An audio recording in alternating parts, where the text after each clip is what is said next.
ಎಲ್ರಿಗೂ ನಮಸ್ಕಾರ. ನೀವು ನೋಡ್ತಾ ಇದ್ದೀರಾ ಟಿವಿ ವಿಕ್ರಮ. ನಾನು ನಿಮ್ಮ ಮುಮ್ತಾಜ್, ಪ್ರಯಾಗ್ರಾಜ್ ಮಹಾಕುಂಭ ಮೇಳದಿಂದ.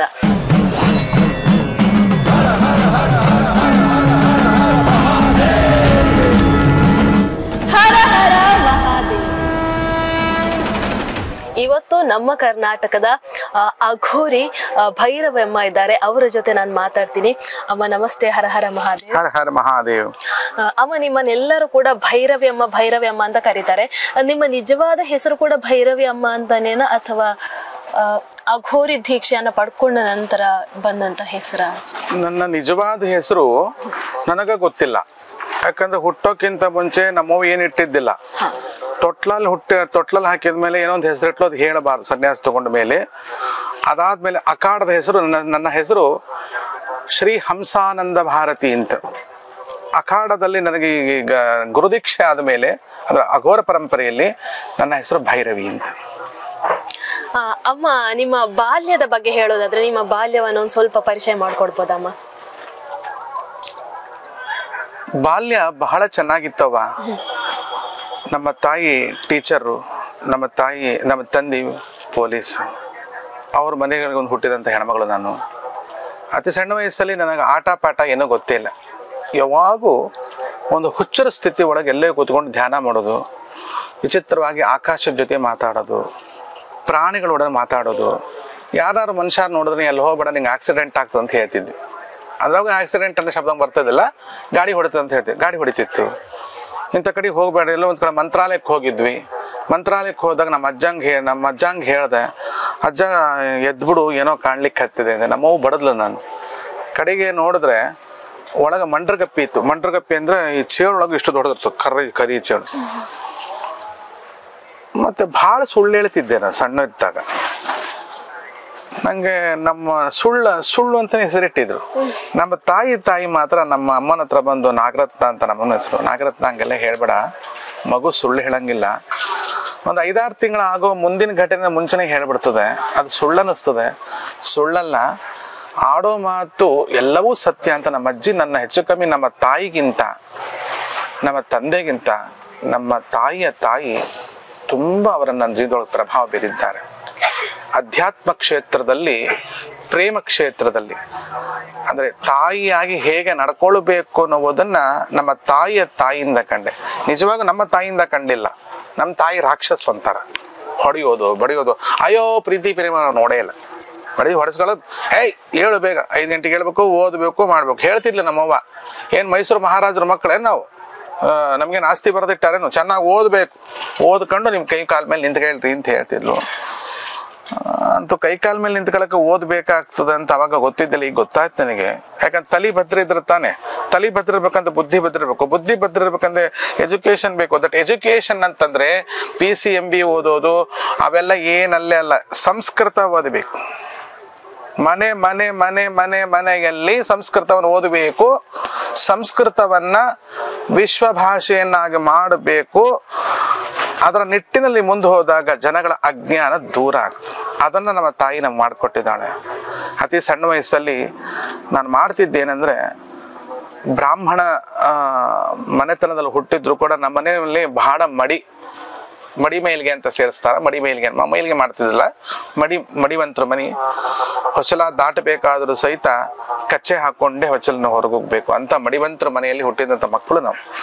ಆದ್ರೆ ಆಗಿನ ಕಾಲದಲ್ಲಿ ನಾನು ರಾತ್ರಿ 10:15 ಗಂಟೆ ಮೇಲೆ ಮನೆಗೆ ಹೋಗ್ತಿದ್ದೆ. ಹೋಗಿ ಈ ಮಡಿವಂತರ ಮನೆಯಲ್ಲಿ ಬೆಳಗ್ಗೆ ಮಾಡಿದ ಅಡುಗೆನ ರಾತ್ರಿ ಊಟ ಮಾಡಲ್ಲ, ಚೆಲ್ಲಿ ಬಿಡ್ತಾರೆ. ಅದನ್ನೆಲ್ಲ ಎತ್ತಿಟ್ಟಿರ್ತಿದ್ರು. ಅದನ್ನು ತಗೊಂಡು ಬಂದು ಕಲೆಕ್ಟ್ ಮಾಡಿ ಯಾವುದೋ ಒಂದು ದೇವಸ್ಥಾನದಲ್ಲಿ 10 ಮಕ್ಕಳಿಗೆ ನನ್ನೊಟ್ಟಿಗೆ ಊಟಕ್ಕೆ ಹಾಕ್ತಿದ್ದೆ. ಅವ್ರ ಜೊತೆ ನಾನು ಊಟ ಮಾಡ್ತಿದ್ದೆ. ಯಾಕೆ ಅಂದರೆ ಯಾರ್ದೋ ಮನೆ ಮಂದಿದು ತಂಗಳನ್ನ ತಂದು ಹಾಕ್ತಾರೆ ಅನ್ನೋ ಭಾವ ಅವರಿಗೆ ಬರಬಾರ್ದು ಅಂಥೇಳಿ ಅವ್ರ ಜೊತೆ ನನ್ನ ಸ್ನೇಹಿತರು ತುಂಬ ಜನ ಮುಸ್ಲಿಮ್ಸೇ ಜಾಸ್ತಿ, ಹೈಯೆಸ್ಟ್ ಮುಸ್ಲಿಮ್ಸು. ಅದರಲ್ಲಿ ಹಿಂದೂಗಳು ಅನ್ಸ್ಕೊಂಡವ್ರು ಶೂದ್ರರೇ ಜಾಸ್ತಿ. ಅಂದ್ರೆ ಏನು ಶೂದ್ರರು ಅಂತ ನೀವು ಹೇಳ್ತಿದ್ದಲ್ಲ, ಆದರೆ ವೇದದ ಶೂದ್ರ ಬೇರೆ. ಶ್ರಾವಯತೆ ದ್ರಾವಯತೆ ಇತಿ ಶೂದ್ರ. ಶ್ರಾವಯತೆ ಚೆನ್ನಾಗಿ ಕೇಳುವ, ದ್ರಾವಯತೆ ಕರಗುವ, ಅವನಿಗೆ ಶೂದ್ರ ಅಂತ ಹೇಳ್ತಾರೆ. ಇವತ್ತು ನೀವು ಯಾರಿಗೆ ಶೂದ್ರ ಅಂತ ಹೇಳ್ತಿದ್ದೀರೋ ಗೊತ್ತಿಲ್ಲ. ಆ್ಯಕ್ಚುಲಿ ಶೂದ್ರ ಅನ್ನೋ ಶಬ್ದಕ್ಕೆ ಭಾಳ ಹೆಮ್ಮೆಯಿಂದ ಅವರು ಹೇಳ್ಬೇಕು, ನಾವು ಶೂದ್ರರು ಅಂತ. ನೋಡಿ, ನಮ್ಮ ತಲೆ ಒಳಗೆ ಪ್ರತಿನಿತ್ಯ ಪ್ರಾರ್ಥನೆ ಇರ್ತದೆ, ಬುದ್ಧಿ ಜ್ಞಾನ ಇರ್ತದೆ. ಅದಕ್ಕೇನಂತಾರೆ ಅಂದ್ರೆ ತಲೆಗೆ ಬ್ರಾಹ್ಮಣನ ಕೊಟ್ಟಿದ್ದಾರೆ ಅಲ್ವಾ. ಪುರುಷ ಸೂಕ್ತ ತೆಗೆದು ನೋಡಿ, ಬ್ರಾಹ್ಮಣೋ ಮುಖಮಾಸೀತು, ಬ್ರಾಹ್ಮಣನ ಮುಖದಲ್ಲಿ ಆಸೀತು ಉಂಟಾದನು. ಬಾಹು ರಾಜನ್ಯ ಕೃತಃ, ಭುಜದಿಂದ ರಾಜ ಹುಟ್ಟಿದನು. ಊರು ತದ್ ಯದ್ವೈಶ್ಯ, ತೊಡೆಯಲ್ಲಿ ಶೂದ್ರನು ವೈಶ್ಯನು ಉಂಟಾದನು. ಪಾದ ಶೂದ್ರ ಅಜಾಯತ, ಪಾದದಲ್ಲಿ ಶೂದ್ರನು ಹುಟ್ಟಿದ. ಏನು ಪೊಗಳ್ತಾ, ಅಯ್ಯೋಯ್ಯೋಯ್ಯೋಯ್ಯೋಯ್ಯೋ ಬ್ರಾಹ್ಮಣರು ಎಂಥ ಕೆಟ್ಟವ್ರೆ, ತಲೆ ಮಾತ್ರ ಅವರಿಗೆ, ನಮಗ ಮಾತ್ರ ಪಾದ. ಅಯ್ಯೋ ಹುಚ್ಚ, ಎಷ್ಟು ದೊಡ್ಡ ತಲೆ ಇದ್ರೇನು, ಎಷ್ಟು ಬುದ್ಧಿ ಇದ್ರೇನು, ಎಷ್ಟು ಬಲವಿದ್ರೇನು, ನಡಿಲಿಕ್ಕೆ ಕಾಲೇ ಇಲ್ದಿದ್ರೆ ನಿನ್ ತಲೆ ತಗೊಂಡು ಏನ್ ಮಾಡ್ಬೇಕು, ನಿನ್ ಭುಜ ತಗೊಂಡು ಏನ್ ಮಾಡ್ಬೇಕು? ನೀವ್ ಯಾರ ಮನೆಗಾದ್ರೂ ಹೋಗ್ತೀರಿ, ಹೋದಾಗ ದೊಡ್ಡವರಿಗೆ ಪಾದ ಮುಟ್ಟು ನಮಸ್ಕಾರ ಮಾಡ್ತಿರೋ, ಬ್ರಾಹ್ಮಣರು ಇದರ ಮೂಗ್ ಮುಟ್ಟು ನಮಸ್ಕಾರ ಮಾಡ್ತಿರೋ, ಕ್ಷತ್ರಿಯರು ದೊಡ್ಡವರು ಅಂತ ಭುಜ ಮುಟ್ಟು ನಮಸ್ಕಾರ ಮಾಡ್ತಿರೋ. ಅಕಸ್ಮಾತ್ ವೈಶ್ಯರು ದೊಡ್ಡವರಿದ್ರೆ ತೊಡೆ ಮುಟ್ಲಿಕ್ಕೆ ಹೋದ್ರೆ ಬೇರೆನೆ ಅರ್ಥ ಆಗ್ಬಿಡ್ತು, ಹೊಡ್ಸ್ಕೊಳ್ತಿರ್ ಮತ್, ಹೌದಲ್ಲ. ಆದ್ರೆ ಎಂಥ ದೊಡ್ಡವರಲ್ಲಿ ಸಣ್ಣವರಲ್ಲಿ ಮುಟ್ಟುವುದು. ಆಪಾದ ಮೌಲಿ ಪರ್ಯಂತಂ ಗುರುಣಾಂ ಆಕೃತಿಂ ಸ್ಮರೇತ್ ತೇನ ವಿಘ್ನಾಹ ಪ್ರಣಶ್ಯಂತಿ ಸಿದ್ಧಂತಿ ಚ ಮನೋರಥ. ಪಾದವನ್ನೇ ಮುಟ್ಟಬೇಕು. ಅಂದ್ರೆ ಬೆಳಗ್ಗೆ ಎದ್ದ ತಕ್ಷಣ ಒಳ್ಳೆ ವಿಚಾರ ಮಾಡುವುದು ನಿನ್ನ ತಲೆ, ಅಲ್ಲಿ ಬ್ರಾಹ್ಮಣ ಇರಬೇಕು. ಯಾರಾದ್ರೂ ನಿನ್ನ ವಿಚಾರವಾಗಿ, ಗಾಂಧೀಜಿಯವ್ರು ಹೇಳದಂತ, ಈ ಕಡೆ ಕಣ್ಣಿಗೆ ಹೊಡ್ಸ್ಕೊಂಡ್ರೆ ಈ ಕಡೆ ಕಣ್ಣಿಗೆ ಕೊಡ್ರಿ ಅಂತಪ್ಪ, ಅವ್ರು ಹೇಳಿದ್ದಾರೋ ಬಿಟ್ಟಿದ್ದಾರೋ ನಂಗೆ ಗೊತ್ತಿಲ್ಲ. ನಂಗೆ ಗೊತ್ತಿಲ್ವಲ್ಲ. ನಾವ್ ಹಂಗಲ್ಲ, ಮೊದ್ಲೇ ಕೆನ್ನೆಗೆ ಹೊಡ್ಸ್ಕೊಳಲ್ಲ, ಫಸ್ಟ್ ಹೊಡಿಯಕ್ ಬಂದ್ರೆ ಕೈನ ತಿರುಬಿಟ್ಬಿಡ್ತೀವಿ. ಹೊಡ್ಸ್ಕೊಳಕ್ ಅವಕಾಶ ಕೊಟ್ಟಿರ್ತಾನೆ, ಇನ್ನೊಂದು ಕೆನ್ನೆ ಕೊಡೋದು, ಹೊಡ್ಸ್ಕೊಳಕ್ ಪ್ರಶ್ನೆನೇ ಇಲ್ಲ. ಅದಕ್ಕೆ ನಾವೇನ್ ಮಾಡ್ಬೇಕು, ಯಾರು ನಮ್ಗೆ ವಿರುದ್ಧವಾಗಿ ಬಂದ ಭುಜ ಬೇಕೋ ಇಲ್ಲ, ದಟ್ ಈಸ್ ಕ್ಷಾತ್ರಿಯ. ನಾವು ಬ್ರಾಹ್ಮಣರ್ರಿ, ನಮ್ ಭುಜ ಇಲ್ಲ ಅಂತ ಕೂತ್ಕೊಬಿಟ್ರೆ, ಏನಾದ್ರೂ ಒಂದು ವ್ಯವಹಾರ ಮಾಡ್ಬೇಕಂದ್ರೆ ಒಂದು 10 ನಿಮಿಷ, ಒಂದು ಅರ್ಧ ಗಂಟೆ ಒಂದ್ ಕಡೆ ಕೂಡ್ಬೇಕಾಗ್ತದೆ. ಅದಕ್ಕೆ ತೊಡೆ ಬೇಕು, ಅಂದ್ರೆ ವೈಶ್ಯ ಬೇಕು. ನಿಮ್ಮ ಮನೆ ಒಳಗೆ ಏನಾರು ಕಸ ತುಂಬಿಕೊಂಡು ಏನೋ ಒಂದು ಸಮಸ್ಯೆ ಆದಾಗ ನಿಮ್ಮ ಮನೆಗೆ ಕೆಲಸದವ್ರು ಬರ್ದಿದ್ರೆ ಕಡೆ ಪಕ್ಷ ನಿಮ್ ಕಾಲೇ ಅಲ್ಲಿಗೆ ಹೋಗ್ಬೇಕಾಗ್ತದೆ. ಯಾರು ಇಲ್ಲ, ಬೆಂಕಿ ಪಟ್ಟ ತರಬೇಕು, ಅಂಗಡಿಗೆ ಹೋಗ್ಬೇಕ ಬೇಡ, ಎಷ್ಟೇ ದೊಡ್ಡವನಾದ್ರೂ ನೀವು ಹೋಗ್ಬೇಕಾಗ್ತದೆ. ಅದು ಶೂದ್ರ ಅಲ್ವಾ. ನಮ್ಮ ಇಡೀ ಶರೀರದಲ್ಲಿ ಬ್ರಾಹ್ಮಣ, ಕ್ಷತ್ರಿಯ, ವೈಶ್ಯ, ಶೂದ್ರರು ಅಡಗಿ ಬಿಟ್ಟಿದ್ದಾರೆ. ಇದ್ರಲ್ಲಿ ಇಬ್ರಿಲ್ಲ, ಒಬ್ರು ಮುಸಲ್ರಿಲ್ಲ, ಒಬ್ರು ಕಿರಿಸ್ತಾನ್ರಿಲ್ಲ, ಶಿಲಿಬೆ ಅವರಿಲ್ಲ, ಏರ್ಸವರಿಲ್ಲ, ಇಳಿಸೋರಿಲ್ಲ. ಹಾಗೆ ನಮ್ಮ ದೇಹದಲ್ಲಿ ಇಲ್ದವರು ಒಂದ ವಿಚಾರ ಮಾಡಿ ನಮ್ಮ ದೇಹದೊಳಗೆ ಬರಲಿ. ನಮ್ಮ ದೇಹ ನಿಮ್ಗೊಂದು ದೇಹ ಅದನೋ ಇಲ್ಲೋ, ಬುದ್ಧಿ ಬೇಕು, ಶೌರ್ಯ ಬೇಕು, ಕುತ್ಕೊಂಡು ಜೀವನ ಮಾಡಬೇಕು, ಒಂದು 10 ಕಡೆ ಓಡಾಡಬೇಕು, ಇವೆಲ್ಲ ನಿಮ್ಮಲ್ಲಿ ಇದ್ರೆ ನೀವು ನಮ್ಮೊಳಗೆ ಬರ್ರಿ. ನಮ್ಮ ಶರೀರದಲ್ಲಿ ಇಲ್ಲದೆ ಇರ್ತಕ್ಕಂಥ ಜಾತಿಗಳು ನಮ್ಮ ದೇಶಕ್ಕೆ ಬೇಡ ಅಂತ ಅನ್ನಿಸ್ತು. ಇದನ್ನೆಲ್ಲ ಸಣ್ಣ ವಯಸ್ಸಲ್ಲಿರ್ತಾ ನಾನೊಬ್ಬಳೇ ಕೂತ್ಕೊಂಡು ಆಲೋಚನೆ ಮಾಡ್ತಿದ್ದೆ. ನಮ್ಮ ತಾತ ತುಂಬಾ ಒಳ್ಳೆಯವರು. ಎಷ್ಟು ಒಳ್ಳೆಯವರು ಅಂದ್ರೆ ಅವ್ರಿಗೆ ಕಣ್ಣು ಕಾಣಿಸ್ತಿದ್ದಿಲ್ಲ. ಸ್ಮಶಾನಕ್ಕೆ ಕರ್ಕೊಂಡು ಹೋಗಿ ನಮ್ಮ ಹತ್ರ ಅಘೋರ ಸಾಧನೆ ಮಾಡಿಸಿದ ಮೊದಲು ಗುರುಗಳೇ ಅವರು. ಅವತ್ತಿನ ದಿವಸ ನನಗೆ ಏನಮ್ಮ ಆನಂದ ಭೈರವಿ ಅಂತ ಕರಿತಿದ್ರು. ಅದ್ ಯಾಕೆ ಕರಿತಿದ್ರೋ ಗೊತ್ತಿಲ್ಲ. ಆನಂದ ಭೈರವಿಯನ್ನು ನೀವ್ ನೋಡಿದ್ರಲ್ಲ ನಮ್ಮ ಅಜ್ಜನ, ಆನಂದ ಭೈರವಿ ಬಾರ ಇಲ್ಲಿ. ತಾತ ಸ್ಮಶಾನಕ್ಕೆ ಬರೋದು ಮೈಲ್ಗೆ ಅಲ್ವಾ ತಾತ ಅಂತ ಕೇಳ್ತಿದ್ದೆ. ಅದಕ್ಕೆ ಅಜ್ಜ ಹೇಳ್ತಿದ್ದ, ಮನೆಯೊಳಗೆ ಮೈಲ್ಗೆ ಇರ್ತದಪ್ಪ. ಯಾಕಂದ್ರೆ ಎದ್ದ ತಕ್ಷಣ ಅವ್ರ ಮುಖ ಇವ್ರ ಮುಖ ನೋಡಿ ಥೂ ಥೂ ಥೂ ಅಂತಿರ್ತಾರ. ಅದು ಮೈಲಿಗೆ ಅಲ್ಲದೆ ಏನು, ಜಗಳ ಮೈಲಿಗೆ ಅಲ್ಲ ಅನ್ನಪ್ಪ. ಇಲ್ಲಿ ಯಾರೋ ಒಬ್ಬರ ಕಾದಾಡ್ತಾರೆ ನೋಡು, ಎಲ್ಲ ಸುಟ್ಟು ಸುಣ್ಣ ಆಗ್ಬಿಟ್ಟ. ಹಣಿಗೆ ಹಚ್ಕೊಂಡು ಆರಾಮ್ ಕೂತ್ಕೊಂಡು ಓಂ ನಮಃ ಶಿವಾಯ ಅಂದ್ಬಿಟ್ರೆ ಸಾಕು. ಹೆಣದ ಮೇಲೆಲ್ಲ ಕೊಡಿಸಿ ನಮ್ಮ ಹತ್ರ ಸಾಧನೆ ಮಾಡಿಸಿದ್ರು. ಬಹಳ ಸಣ್ಣವಳು ನಾನು, ಅಂದ್ರೆ ಶಾಲೆಗೆ ಸೇರಿದ್ದು ನೆನಪಿಲ್ಲ. ಶಾಲೆಗೆ ಹೋದ್ಮೇಲೂ ಓದಿಲ್ ಬಿಡ್ರಿ, ಓದಿಲ್ದೆ ಬರ್ದೀನಿ. ಮಾರ್ಕ್ಸ್ ಎಲ್ಲ ಚಲೋ ಬಂದವ್ ನಾವು. ಯಾಕಂದ್ರೆ ಬಹಳ ಕಣ್ಮುಚ್ಚಿ ನಾ ಏನ್ ಮಾಡ್ತಿದ್ದೆ, ಪ್ರಶ್ನೆ ಪತ್ರಿಕೆ ತಯಾರಾಗ್ತಿತ್ತಾಗ ಅಲ್ಲಿ ತನಕ ಪುಸ್ತಕ ಹಂಗೆ ಬಿದ್ದಿರ್ತಿದ್ವು. ಒಂದು ಗರಿನೇ ನಮ್ಮಮ್ಮ ಅಂತ, ನಮ್ಮ ಮನೆ ಪುಸ್ತಕ ಹೆಂಗಿರ್ತಿದ್ ಗೊತ್ತಾ, ಅದು ಅನ್ವರ್ ಅನ್ನೋ ಅಂಗಡಿಲೇ ತರ್ಬೇಕು ನಾನು. ಪಾಪ ಅನ್ವರ್ ಅಂತ ಬಿದ್ದ, ಅವನು ಮಾವಿನಕಾಯಿ ಮಾರ್ಕೊಂಡು ಜೀವನ ಮಾಡ್ತಿದ್ದ. ಪಾಪ ದಪ್ಕೊಂಡು ಗಾಡಿ ಹೋಗ್ತಿದ್ದ. ಅವನೊಂದ್ ದಿವಸ ಬಂದ ನಮ್ಮ ಮನೆ ಹತ್ರ, ಅಮ್ಮ ಅವರೇ ನನಗೇನೋ ಒಂದು ದಾರಿ ತೋರಿಸಿ ಅಮ್ಮ ಅವ್ರೆ. ಅಲ್ಲಪ್ಪ ನಾನೇನು ದಾರಿ ತೋರಿಸ್ಬೇಕು, ನೀನೇ ಹೊಂಟಿಯಲ್ಲ ದಾರಿಯಾಗ ಅದಾಗ ಏನಾದ್ರು ಮನೆಯೊಳಗೆ ಬಹಳ ಅಂದ್ರೆ ಮುಸಲ್ರಿಗೆ ಪಾಪ ಆಪತ್ತಿನ ಕಾಲಕ್ಕೆ ಇವತ್ತಿನ ಕಾಲಕ್ಕೂ ಹಂಗೆ ಅದೇ ಹಂಗೆ ಬ್ರಾಹ್ಮಣರು ಇದ್ದಾರೆ. ಅತೀ ಕೆಳವರ್ಗದ ಜನ 2 ಜನ, ಒಂದು ಮುಸಲ್ರು ಒಂದು ಬ್ರಾಹ್ಮರು, ಇಬ್ರಿಗೂ ತಿನ್ನಕತ್ತಿಲ್ಲ. ಯಾರಿಗಾದನ ನನಗೆ ಗೊತ್ತಿಲ್ಲ. ಮನೆ ಮುಂದೆ ಹೋಗಿ ಮುಸಲ್ರು ಮನೆ ಮುಂದೆ ಹೋಗಿ ನೋಡ್ರಿ ಪಾಪ ಬರೀ ಕೋಳಿ ಪುಕ್ಕದ ಮೇಲೆ ಅವ್ರು ಮಲ್ಕೇತಾರ, ಬೇರೆ ಹಾಸಿಗೆನೇ ಇಲ್ಲ. ಕೋಳಿ ಪುಕ್ಕ ಗೊತ್ತಲ್ಪ, ಅದ ಮೇಲೆ ಮಲ್ಕೇತಾರ. ರಾಯಚೂರು ಕಡೆ ಬ್ರಾಹ್ಮಣರಿಗೆ ತಿನ್ನಕತ್ತಿಲ್ಲ, 2 ಕೆಳಗಿಳದವೆ ಅವು ಅಂತ. ಅವ್ನು ಕೇಳ್ದ, ಅದಕ್ಕೆ ನಾನೇನಂದೆ ನೋಡಿದೆ ಅವ್ನ ಆ ಪುಸ್ತಕ ಅಂದ್ರೆ ಸೆಕೆಂಡ್ ಹ್ಯಾಂಡ್ ಪುಸ್ತಕ ಮಾರ್ತಿದ್ದ ಅವನು. ಅದ್ರಲ್ಲಿ ನೋಡಿದೆ ಮಹಾಭಾರತ ಇತ್ತು, ಅದು ತಗೊಂಡೆ. ಇದಕ್ಕೆ ಎಷ್ಟು ಕೊಡ್ಬೇಕು ಅಂದೆ. ನಿಮ್ಗೆ ಎಷ್ಟು ಏನಾರು ತಗೊಳ್ರಿ, ಹಂಗ ತಗೊಳ್ರಿ, ಅದಕ್ಕೇನದ ಅದು ಇದಂದ ಅಲ್ಲ ರದ್ದಿ ಪೇಪರ್, ರದ್ದಿ ಪುಸ್ತಕ ಅಂದ. ತೆಗೆದು ನೋಡಿದ್ರೆ ಶ್ರೀಮನ್ ಮಹಾಭಾರತ ತಾತ್ಪರ್ಯ ನಿರ್ಣಯ 1945ನೇ ಇಸವಿ ಪ್ರಿಂಟ್ ಆಗಿರೋದು. ಸಿಗೋದೇ ಇಲ್ಲ ಆ ಗ್ರಂಥ. ನಾ ತಗೊಂಡು ಆಗಿನ ಕಾಲಕ್ಕೆ 100 ರೂಪಾಯಿ ಕೊಟ್ಟನಪ್ಪ. ಇಷ್ಟು ನೋಟ್ 100 ರೂಪಾಯಿ. ಖುಷಿ ಆಗ್ಬಿಟ್ಟು ಅವ್ನು ಇದೇನ್ರಿಂದ ಹುಚ್ಚ ಇಂಥ ಪುಸ್ತಕ ಮಂದಿ ನೀನು ಎಷ್ಟು ಜನ ತಗೊಂಡಾರಂದೆ. ಭಾಳ ಜನ ತಗೊಂಡ್ರೆ ಎಷ್ಟು ಕೊಟ್ಟಾರಂದ್ರ 4 ಕಾಣಿ ಕೊಟ್ಟಾರಂದ. ಆಗ 4 ಕಾಣಿ ಅಂದ, 4 ಕಾಣೆ ಅಂತ ಒಂದು ಬರ್ತಿತ್ತು. ಈಗ ಆ 4 ಕಾಣೆ ನಾ ಕಾಣೆ. ಅವ ಲಂಬಾಣಿಯರು ಕುತ್ತಿಗೆಗೆ ಇರ್ತಾವ ನೋಡಿ, ಲಂಬಾಣಿ ಆಡಿಯೋ ಮೇಡಿಯೋ ಆಡಿ ಅಂತ ಕೂಗ್ತಾನೆ. ಇವ್ರು ಕಲ್ಲೊಡಿ ಲಂಬಾಣಿ ರೀ. ಅವ್ರ ಕೊಳ್ಳಾಗಿರ್ತಾವ ನೋಡ್ರಿ, 4 ಕಾಣೆ ನಾ ಕಾಣೆ. ಕನ್ನಡಕ್ಕೆ ತನ್ನದೇ ಆದ ಒಂದು ಗಹನವಾಗಿರ್ತಕ್ಕಂಥ ಒಂದು ದಿವ್ಯ ಶಕ್ತಿ ಇದೆ. ಒಂದು ಊರಿಗೆ ಹೋಗಿದ್ದೆ, ಅಲ್ಲಿ ಎಳೆಯುವ ತೇರನ್ನು ನೋಡ ಬನ್ನಿ ಅಂತ ಬರ್ದಿತ್ತು. ನಾಯಕನಟ್ಟಿ ತಿಪ್ಪೇಸ್ವಾಮಿ ಅಂತ ದೊಡ್ಡ ಮಹಾನುಭಾವರು ಚಿತ್ರದುರ್ಗದಿಂದ ಜಗಳೂರು ಹತ್ರ ಇದ್ದಾರೆ, ಮಹಾಜ್ಞಾನಿಗಳು. ಎಲ್ಲ ಕಡೆ ಹೋಗ್ತಿದ್ದೆ. ಆ ಎಳೆಯುವ ತೇರನ್ನು ನೋಡ ಬನ್ನಿ. ನೆನಪಿನ ಶಕ್ತಿ ಇಲ್ಲ ಸ್ವಾಮಿ, ಅದಕ್ಕೊಂದು ಮಂತ್ರ ಮಾಡಿ.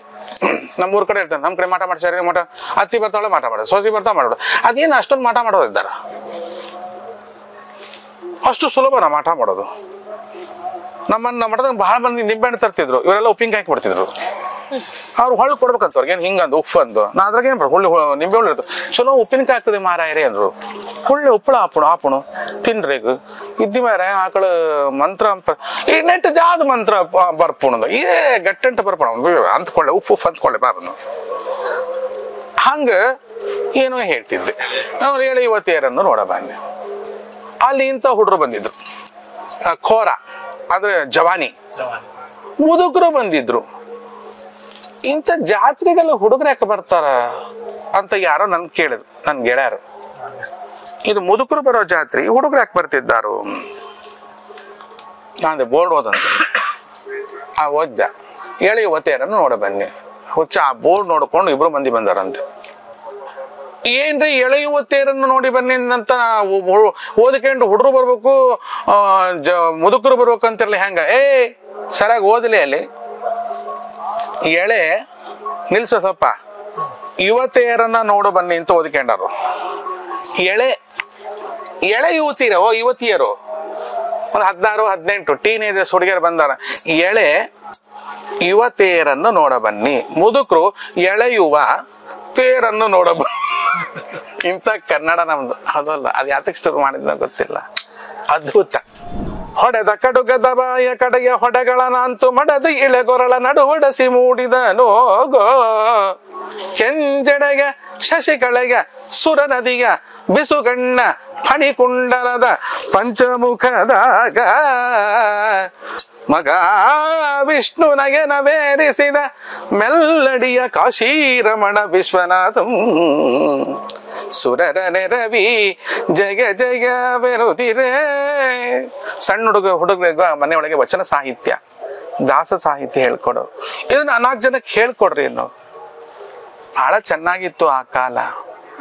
ನಿಜಲಿಂಗಪ್ಪನವರು ಮಾನ್ಯ ಮಾಜಿ ಮುಖ್ಯಮಂತ್ರಿಗಳು ದಿವಂಗತ ನಿಜಲಿಂಗಪ್ಪ ಒಳ್ಳೆ ಮನುಷ್ಯ ಪಾಪ. ಕಾಂಗ್ರೆಸ್ ಹಳೆ ಮುದುಕ. ಅದನ್ನ ಬರ್ತಡೆ ಗಾಂಧಿ ಜಯಂತಿ, ಅದಕ್ಕೆ ಲಡ್ಡು ಹಂಚ್ಬೇಕು. ನಾನು ನೀ ಮುಟ್ಟು ಫಸ್ಟ್ ಹಂಚಂತಿದ್ದ. ಏನಾಗ್ತದ ಪಕ್ಷ, ಏನಾಗ್ತದ ಪಕ್ಷ ಆಗ್ತದ.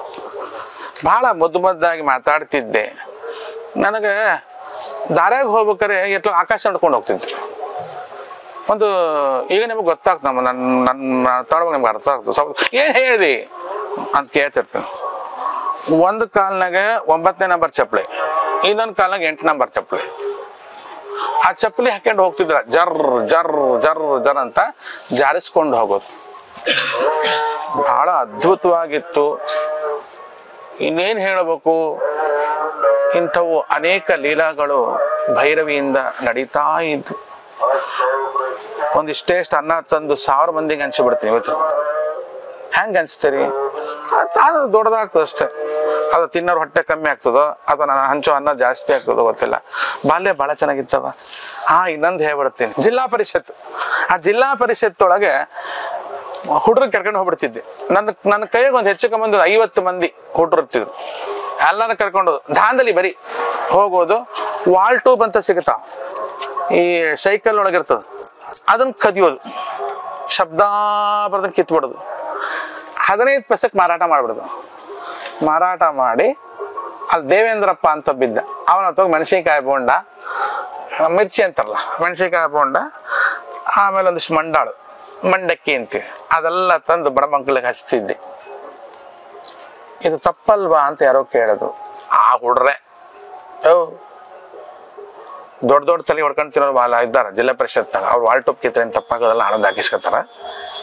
ಒಂದ್ ದಿವಸ ಏನಾಗ್ಬಿಡ್ತು, ನನಗೊಂದು ಗಿಲ್ಟಿ ಕಾನ್ಷಿಯಸ್ ಬಂತು, ನಾ ಮಾಡ್ತಿರೋದು ತಪ್ಪು ಅಂತ.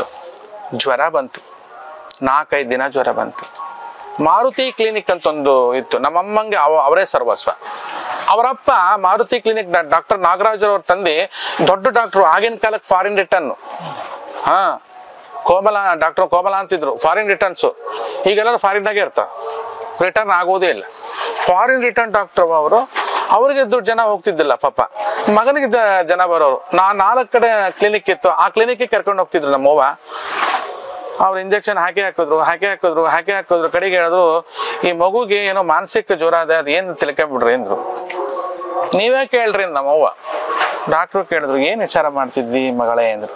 ನಾನಂದೆ, ಇದು ನಿಮ್ಮ ಮುಂದೆ ಹೇಳಲಿಕ್ಕಾಗೋದಿಲ್ಲ ಡಾಕ್ಟ್ರೆ, ನಮ್ಮ ತಂದೆ ಮುಂದೆ ಹೇಳಬೇಕಾಗಿದೆ. ಯಾಕಂದ್ರೆ ನಮ್ಮ ತಂದೆ ಒಳ್ಳೆಯವರು, ಅವ್ರು ವರ್ಷಕ್ಕೊಂದ್ಸಲ ಹೊಡಿತಿದ್ರು. ಮೈಯೆಲ್ಲ ಔರಂಗಜೇಬ್ ಅಂತಾರ ಸುಲಿಯೋರು ನಮ್ಮ ಅಪ್ಪ. ಔರಂಗಜೇಬನ್ ನೋಡಿಲ್ಲ, ಹಂಗೆ ಸುಲಿತಿದ್ನಂತ. ನಾನು ನೋಡಲ್ಲ, ನನಗೆ ಅವ್ನ ಮುಸುಡಿನೇ ನೋಡಲ್ಲ, ಬರೀತಾರದಾಗ ಹೋಗಿ. ಹಂಗೆ ನಮ್ಮಪ್ಪ ಡಬಲ್ ಔರಂಗಜೇಬ, ಮೈಯೆಲ್ಲ ಶೀಲ್ ಬಿಡ್ತಿದ್ದೆ. ವರ್ಷಕ್ಕೊಂದ್ಸಲ ನಮ್ಮವ್ವ ದಿನ ಸುಲಿತಿದ್ಲು. ಇಂಥವ್ರ ಮುಂದೆ ಏನು ಹೇಳ್ಕೋಬೇಕಪ್ಪ. ಸರಿ, ನಮ್ಮಪ್ಪಗೆ ಹೇಳಿದೆ, ನಮ್ಮಪ್ಪ ಏನಾಗಿದೆ?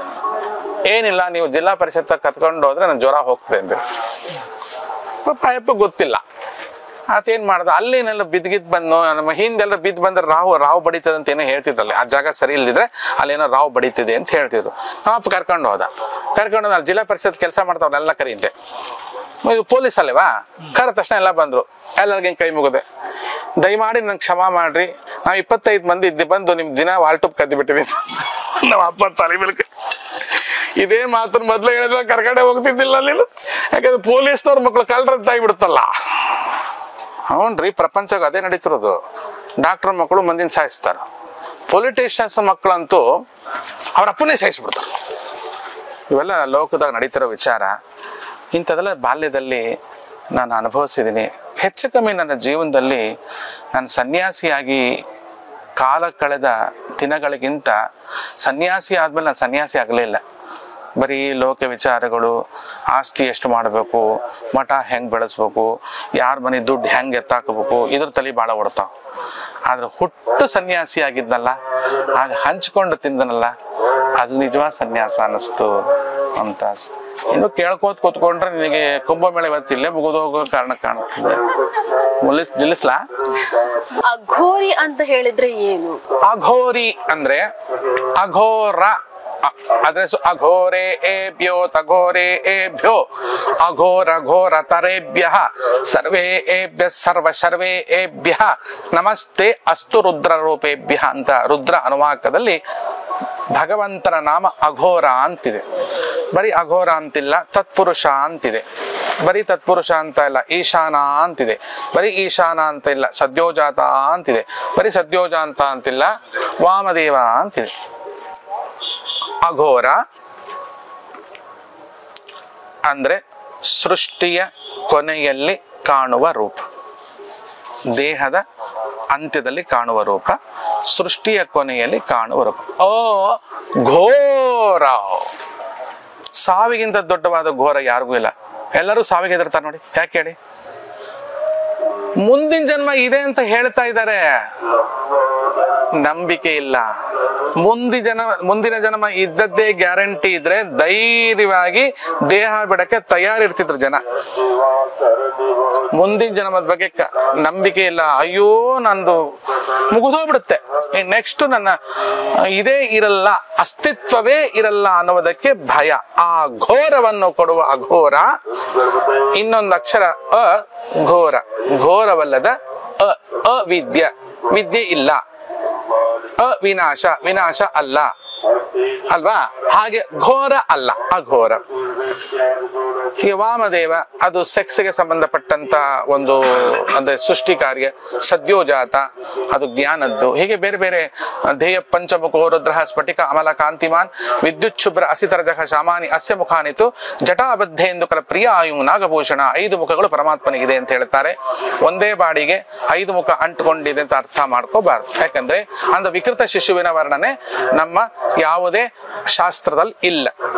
5 ರೂಪಗಳಲ್ಲೂ ಆ ಶಕ್ತಿ ಕೆಲಸ ಮಾಡ್ತಿದೆ ಅನ್ನೋದಕ್ಕೆ ಇದನ್ನ ಕೊಟ್ಟಿದ್ದಾರೆ. ಬಿಟ್ರೆ ಒಂದೇ ಬಾಡಿಗೆ 5 ಮುಖ ಅಂಟ್ಕೊಂಡು ಅಲಾಡ್ಕೊಂಡು ಅವಕ್ಕೆಲ್ಲ ಮತ್ತೆ ಶ್ವಾಸಕೋಶ ಬೇರೆ ಬೇಕು, ಇದು ಬೇಕೆಲ್ಲ ಕಷ್ಟ ಆಗ್ತದೆ. ಆ ತರದ್ದೆಲ್ಲ ಅಲ್ಲ. ಅಘೋರ ಅಂದ್ರೆ ಇಷ್ಟೇ. ಚೆನ್ನಾಗಿ ಅಘೋರಿ ಆಗಿರೋದು ಎಷ್ಟು ಕಷ್ಟ ಅಥವಾ ಅದ್ರಲ್ಲಿ ಕಷ್ಟಗಳಿದೆಯಾ, ಯಾವ ರೀತಿ? ಅಘೋರಿ ಆಗಬೇಕಾದ್ರೆ ಬತ್ತಲೆ ಆಗಿರ್ಬೇಕು. ಬತ್ತಲೆ ಅಂದ್ರೆ ನಗ್ನಳಾಗಿರ್ಬೇಕು. ಮತ್ತೆ ಈಗ ಯಾಕೆ ನೀವು ನಗ್ನಳ ಆಗಿಲ್ಲ ಅಂದ್ರೆ, ನಾನ್ ರೆಡಿ ಇದ್ದೀನಿ, ನೀನ್ ಇದು ಮಾಡಕ್ ರೆಡಿ ಇದ್ಯಾ? ನಗ್ನ ಅಂದ್ರೆ ತೆರೆದುಕೊಂಡವಳು ಅಂತ ಅಷ್ಟೇ ಅರ್ಥ, ಬಟ್ಟೆ ಬಿಚ್ಕೊಂಡವಳು ಅಂತ ಅರ್ಥ ಅಲ್ಲ. ತೆರೆದುಕೊಂಡವಳು ಅಂದ್ರೆ ತನ್ನೊಳಗೆ ಏನೂ ಮುಚ್ಚಿಡದೆ ಬಾಳುವವಳು. ಯಾರು? ತಾಯಿಯೊಬ್ಳೆ, ತಂದೆ ಅಲ್ಲ. ಇಲ್ಲ, ಕಷ್ಟ ಇದೆ. ಯಾಕೆ ಅಂದ್ರೆ ಈ ಪುರುಷ ಪ್ರಧಾನ ಸಮಾಜದೊಳಗೆ ಎಲ್ಲವೂ ತನಗೇ ಬೇಕು, ತನಗೇ ಬೇಕು, ತನಗೇ ಬೇಕು, ತನಗೇ ಬೇಕು ಅಂತ ಮೀಸೆಯನ್ನು ಹುರಿ ಮಾಡಿಕೊಂಡು ಬದುಕಿರ್ತಕ್ಕಂಥ ಈ ಪುರುಷ ಪ್ರಧಾನ ಸಮಾಜದೊಳಗೆ ಹೆಣ್ಣಿಗೆ ಯಾವುದಕ್ಕೂ ಅವಕಾಶವಿಲ್ಲದಂತೆ ಮಾಡಿದ್ದಾರೆ. ಆದ್ರೆ ಅವತ್ತಿನ ಕಾಲದಲ್ಲಿ ಕಪಿಲ ಮಹರ್ಷಿ ಮಹಾವಿಷ್ಣುವಾಗಿ ಹುಟ್ಟಿದಾಗ ದೇವಹೂತಿ ದೇವಿ ಇತ್ಯಾದಿ, ದೇವಹೂತಿ ಇರ್ಬೋದು, ವಾಚಾಗ್ನವಿ ಇರ್ಬೋದು, ಗಾರ್ಗೇಯಿ ಇರ್ಬೋದು, ಸಮಸ್ತ ಋಷಿಗಳಿಗೆ ಸರಿಸಾಟಿಯಾಗಿ ಮಾತನಾಡುವಂತ ಮಹಾಶಕ್ತರು ಅವಲ್ಲ, ಅಘೋರಿಗಳೇ ಅವರು. ಹಾಗಾಗಿ ಹೆಣ್ಣಾಗಿ ಅಘೋರಿ ಇರೋದು ಕಷ್ಟ ಇರಬಹುದು. ನಾನು ಹುಟ್ಟು ಅಘೋರಿಣಿ ಆಗಿರೋದ್ರಿಂದ ನಂಗೇನು ಕಷ್ಟ ಆಗ್ಲಿಲ್ಲ. ಈಗ ನೀವೇನು ಅಘೋರಿಗಳಂತ ತೋರಿಸ್ತಿದ್ದೀರಲ್ಲ, ನಾನು ಓಪನ್ ಆಗಿ ಹೇಳ್ಬೇಕಂದ್ರೆ ಯಾರು ಅಘೋರಿಗಳಲ್ಲ. ಅಘೋರಿಗಳು ಯಾರು ಅಷ್ಟು ಸಾಮಾನ್ಯವಾಗಿ ನಿಮ್ಗೆ ದರ್ಶನಕ್ಕೆ ಸಿಗಲ್ಲ, ಬಹಳ ಕಷ್ಟ ಇದೆ. ಮತ್ತೆ ಅವ್ರು ಯಾರ ಹತ್ರನೂ ದುಡ್ಡು ಗಿಡ್ಡೆಲ್ಲ ಏನೋ ಬೇಡಲ್ಲ. ಅವರು ಬಹಳ ಸೂಕ್ಷ್ಮವಾದ ಕೆಲವು ಇದ್ದಾರೆ. ಈಗ ಆಗೋಲ್ಲ, ನನ್ನ ಪ್ರಯಾಗ ಮುಗಿದ ಮೇಲೆ ನೀನ್ ಕರ್ಕೊಂಡು ಹೋಗ್ತೀನಿ, ಯಾಕಂದ್ರೆ ನನ್ನ ಅನುಮತಿ ಇಲ್ಲದೆ ಇವೆಲ್ಲ ಬರೋಕ್ಕಾಗಲ್ಲ. ಬಹಳ ಸೂಕ್ಷ್ಮವಾಗಿರ್ತಕ್ಕಂಥ ಜಾಗಗಳು ಅಘೋರಿಗಳಿದ್ದಾರೆ. ಅವರ ಆಚರಣೆಗಳು ಬಹಳ ವಿಚಿತ್ರ ಅನ್ಸುತ್ತೆ. ಕರ್ಕೊಂಡು ಹೋಗೋ ಮೇಲೆ ದರ್ಶನ ಮಾಡಿಸ್ತೀವಿ. ನಾವು ಹೆಣ ತಿಂತೀವಿ. ಯಾಕೆ ತಿಂತೀರಿ? ರುಚಿ ಇರ್ತದನ್ನ. ಪರಾಟ ತಿನ್ಬೇಕು, ರುಚಿ ಇರ್ತದನ? ಇರ್ತದೆ ಅನ್ಕೊಂಡ್ರೆ ಹೆಣದೊಳಗೂ ರುಚಿ ಇರ್ತದೆ. ನಾಲ್ಗೆಲ್ಲಿ ರುಚಿನೇ ಬೇಡದವನಿಗೆ ಪರಾಟದಲ್ಲೂ ರುಚಿ ಇರಲ್ಲ, ಹೆಣದಾಗೂ ರುಚಿ ಇರಲ್ಲ. ಹೆಣ ತಿನ್ನುವುದು ಯಾತಕ್ಕಂತಂದ್ರೆ ಹೊಟ್ಟೆ ತುಂಬಿಸ್ಕೊಳ್ಳಿಕ್ಕಲ್ಲ. ಸರ್ವಾತ್ಮ, ಸರ್ವವ್ಯಾಪಕ, ಸರ್ವಸ್ಥಳದಲ್ಲೂ ಶೋಭಿಸುವ ಅಲ್ಲಾಹ್ ಅಂದ್ರೆ ಏನ್ ಗೊತ್ತಾ? ನಿಮ್ಮಲ್ಲ, ನಮ್ಮ ದೇವರಲ್ಲ. ನಿಮಗೆ ಅಲ್ಲ ದೇವರು, ನಿಮ್ಮ ದೇವರು ನಮಗೆ ಅಲ್ಲ ಅಂತ ಅಲ್ಲ. ಅ ಅನ್ನುವುದು ಮೊದಲನೇ ವರ್ಣ, ಲೋ ಅನ್ನುವುದು ಆ ಬೀಜಾಕ್ಷರ ಸುತ್ತುವಂತ ಲಕಾರ. ಅಗ್ನಿಮಿ ಏಳೆ ಪುರೋಹಿತಂ ಅಲ್ಲಾಹೋ ಅಕ್ಬರ್ ಅಂದ್ರೆ ಸರ್ವೋತ್ತಮ ಅಂತ. ನಾ ಹೆದರೋದು ಒಬ್ರಿಗೆ, ಮನುಷ್ಯರಿಗೆ. ದೇವಕ್ಕೆ ಹೆದ್ರಂಗೆಲ್ಲ ಪಿಶಾಚಿಗೆ, ಮನುಷ್ಯರ್ಗ ಭಯ ನನಗೆ. ಅಪ್ಪ ತಟ್ಟಿ ಬರಪ್ಪ, ಹೆಚ್ಚು ಕಮ್ಮಿ ಅದು ಹಿಂಗೆ. ಮತ್ತೆ ಅಯ್ಯಗಿರಿ ನಂದಿನಿ ನಂದಿತ ಮೇದಿನಿ ವಿಶ್ವ ವಿನೋದಿನಿ ನಂದನುತೆಗೆ ಗಿರಿವರ ವಿಂಧ್ಯ ಶಿರೋಧಿನಿ ಸಿನಿ ವಿಷ್ಣು ವಿಲಾಸಿನಿ ವಿಷ್ಣುನುತೆ. ಸತ್ವಗುಣ ಬಿಳಿ ಬಣ್ಣ, ರಜೋಗುಣ ಕೆಂಪು ಗುಣ, ತಮೋ ಬಣ್ಣ ಕಪ್ಪು ಗುಣ. ಕೆಂಪು, ಕಪ್ಪು, ಬಿಳಿ, ಹೌದಲ್ಲ? ಮಹಾಕಾಳಿ, ಮಹಾಲಕ್ಷ್ಮಿ, ಮಹಾಸರಸ್ವತಿ, ಬ್ರಹ್ಮ, ವಿಷ್ಣು, ಮಹೇಶ್ವರ, ಋಗ್ವೇದ, ಯಜುರ್ವೇದ, ಸಾಮವೇದ, ಅಥರ್ವಣವೇದ ಇಲ್ಲ, 3 ವೇದ, ತ್ರಿವೇದಿ. ಈ ತ್ರಿಪಾಠಿ ಅಂತ ಬಿಡಿದ್ದಾಳೆ ಕಿನ್ನರ. ಹಾಗೆ ಮೂರು ಋಗ್ವೇದ, ಯಜುರ್ವೇದ, ಸಾಮವೇದ. ಭೂಹು ಭುವಃ ಸುವಃ ಗಾಯತ್ರಿ ಮಂತ್ರ ಎಲ್ಲ ಮೂರೇ. ಚಂದ್ರ, ಸೂರ್ಯ, ಅಗ್ನಿ. ನಮ್ಮ ಶರೀರದೊಳಗೆ ಪಿಂಗಲ, ಇಡ, ಸುಷುಮ್ನ. ಅದನ್ನೇ ಸೂರ್ಯಂಗು ಚಂದ್ರಂಗು ಬಂದಾರ ಮುನಿಸು ನಗುತ್ತಾದ ಭೂತಾಯಿ ಮನಸ್ಸು. ಭೂಚಕ್ರ ಇದೆ ಇಲ್ಲಿ ಮೂಲಾಧಾರದಲ್ಲಿ, ಮಣ್ಣಿನ ಚಕ್ರ. ರಾಜಂಗೂ ರಾಣಿಗೂ ಮುರಿದೋದ್ರೆ ಮನಸ್ಸು ಅರಮನೆಯಾಗಿ ನೈತಿ ಸೊಗಸು, ಅರಮನೆಯಾಗಿ ನೈತಿ ಸೊಗಸು. ಅಂದ್ರೆ ಸೂರ್ಯನ ಚಂದ್ರನಾಡಿ, ಸೂರ್ಯನಾಡಿ. ಇವೆರಡಕ್ಕೂ ಜಗಳ ಬಂದಿಲ್ಲ. ಈಗ ಎರಡಕ್ಕೂ ಜಗಳ ಬಿಟ್ರೆ ಮೂಗು ಕಟ್ತದ. ನೆಕ್ಸ್ಟು ನೀವೆಲ್ಲ ಹೋಗ್ತೀರಿ? ನಾರಾಯಣ ಹೃದಯಕ್ಕೆ ಹೋಗ್ತೀರಿ. ನಾರಾಯಣ ಹೃದಯ ಅಂದ್ರೆ ಗೊತ್ತಲ್ಲ, ಬೆಂಗಳೂರಿನಾಗ ಒಂದು ನಾರಾಯಣ ಹೃದಯ. ಇವನಪುರಕ್ಕೆ ಹೋದ ಜನರು ಒಮ್ಮೆಗನ್ನ ಹಿಂದೆ ಬರರು. ಇವನಪುರಕ್ಕೆ ಹೋದ ಜನರು ಒಮ್ಮೆಗನ್ನ ಹಿಂದೆ ಬರರು. ಒಲಿದೆಯಾತ ಕಮ್ಮಾಲ ಕುಮಿ ವಾಸುದೇವಗೆ. ವೈಕುಂಠಕ್ಕೆ ಹೋದ್ರೆ ವಾಪಸ್ ಬರ್ತಾರ. ಹಿಂದೂ ಧರ್ಮ, ಕ್ರಿಶ್ಚಿಯನ್ ಧರ್ಮ ಅಲ್ಲ ಅದು, ರಿಲಿಜಿಯನ್. ಧರ್ಮ ಶಬ್ದ ಇಲ್ಲ ಅದಕ್ಕೆ. ನಾನು ಅತಿ ಅಪೋಸ್ ಮಾಡೋದು ಕ್ರಿಶ್ಚಿಯನ್ನರನ್ನು ಮಾತ್ರ. ಭಾರತದ ಹಿಂದೂಗಳನ್ನ ನಾನು ಅಪೋಸ್ ಮಾಡೋದಿಲ್ಲ. ಪಾಪ ತಿಳುವಳಿಕೆ ಹೇಳುವವರಿಲ್ಲ, ಪ್ರೀತಿಸುವವರಿಲ್ಲ. ನೀನು ಸದಾ ಕುಡುಕ ಕುಡುಕ ಕುಡುಕ ಕುಡುಕ ಅಂದ್ರೆ ಅವ್ರು ಕುಡುಕರಾಗೇ ಇರ್ತಾರೆ. ನೀನು ಕಡಕ ಕಡಕ ಕಡಕ ಅಂತೀರ, ಅವ್ರು ಕಡಕರಾಗೇ ಇರ್ತಾರೆ. ಅವರನ್ನ ಸ್ವಲ್ಪ ಪ್ರೇಮ್ಸಕ್ಕೆ ಸ್ಟಾರ್ಟ್ ಮಾಡಿ ನೋಡೋಣ. ಸ್ವಲ್ಪ ಅವಕಾಶ ನೀವು ಹೆಂಗೆ ಒಂದು ವರ್ಷ ಕೇಳಿದ್ರೆ ನಂಗೂ ಕೊಡ್ರಿ ಸ್ವಾಮಿ, ಒಂದು ವರ್ಷ ನೋಡೋಣ. ನಾ ಗೆಲ್ತೀನಿ. ಏನಪ್ಪ ಬರ್ತಾ ಇಲ್ಲ ಹೌದಾ? ನಿಮ್ಗೆ ಎಷ್ಟು ಜನ ಮುಸಲ್ರ ಮಂದಿ ನಾನು ಇಷ್ಟಪಟ್ಟಿಲ್ಲ. ಮತ್ತೆ ಬರೀ ಇಷ್ಟಪಟ್ಟದ್ದಲ್ಲ, ನಾವು ಫಾಲೋ ಮಾಡ್ತಿದ್ದೆ. ದಿನ ನನ್ನ ಮೇಲೆ ಹಾಡು ಮಾಡ್ತಿದ್ರು. ಪಟ್ಟು ಅವ್ರದ್ದು ಶಾಹಿರಿ ಅಂತ ಕವಾಲಿ ಹಾಕಿ ಹಾಡು ಮಾಡ್ತಿದ್ರು. ನನ್ನ ಫೋಟೋಗಳಲ್ಲಿ ತಗೊಂಡು. ಈಗ ಚೇಂಜ್ ಆಗ್ಬಿಟ್ಟದಪ್ಪಿ. ಈಗ ಓಂ ನಮಃ ಶಿವಾಯ ರುದ್ರ ಎಲ್ಲ ಆಗ್ತಿದ್ದೆ. ನಾನೇ ನಮ್ಗೆ ಹಾಕಿಲ್ದೆ ಪಾಷಾ ಒಂದು ಇದು ಹಾಕ್ತಿದ್ದೆ, ಕವಾಲಿ ಹಾಕ್ತಿದ್ದ. ಈಗ ಚೇಂಜ್ ಮಾಡ್ಬಿಟ್ಟು ಓಂ ನಮಃ ಶಿವಾಯ ಹಾಕ್ತಾ ಹಾಡು. ಸತ್ಯ ಹೀ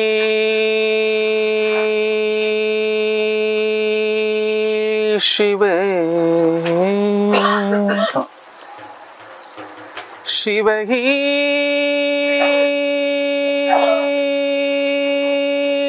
ಸುಂದರ ಜಾಗೋ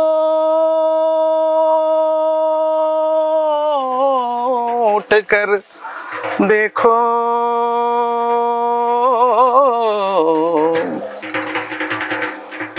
जीवन ज्योत जागरे सत्यं शिवं सुंदरं सत्यं शिवं सुंदरं सत्यं शिवं सुंदरं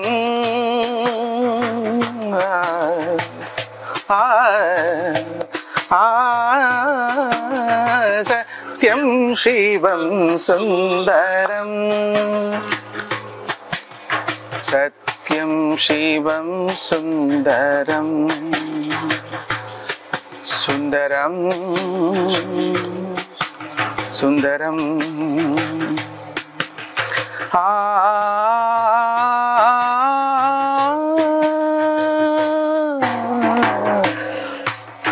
सत्यं शिवं सुंदरं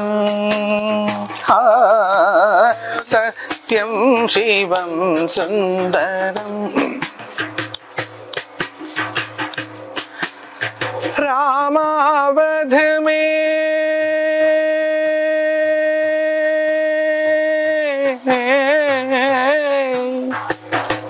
रामा अवध में काशी में शिव कान्हा वृंदावन में दया करो प्रभु एक बने सब जो मुस्लिम हो जो दया करो प्रभु एक बने सब सबकी एक ही नाथा राधा मोहन शरणम सत्यम शिवम सुंदरम सत्यम शिवम सुंदरम सुंदरम आ आ आ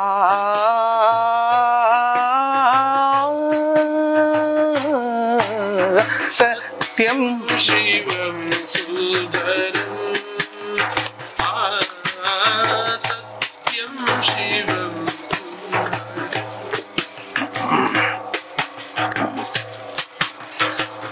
एक सूर्य है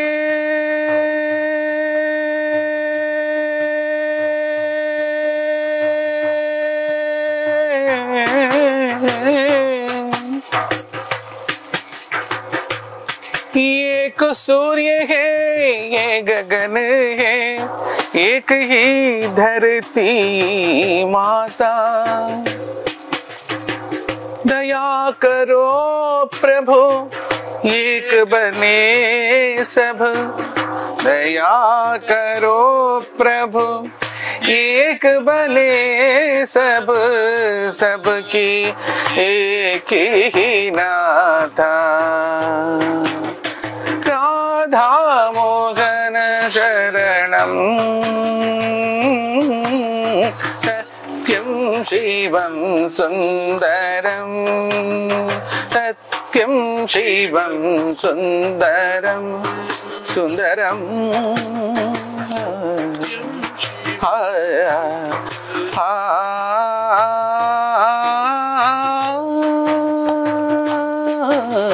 सत्यम शिवम सुंदरम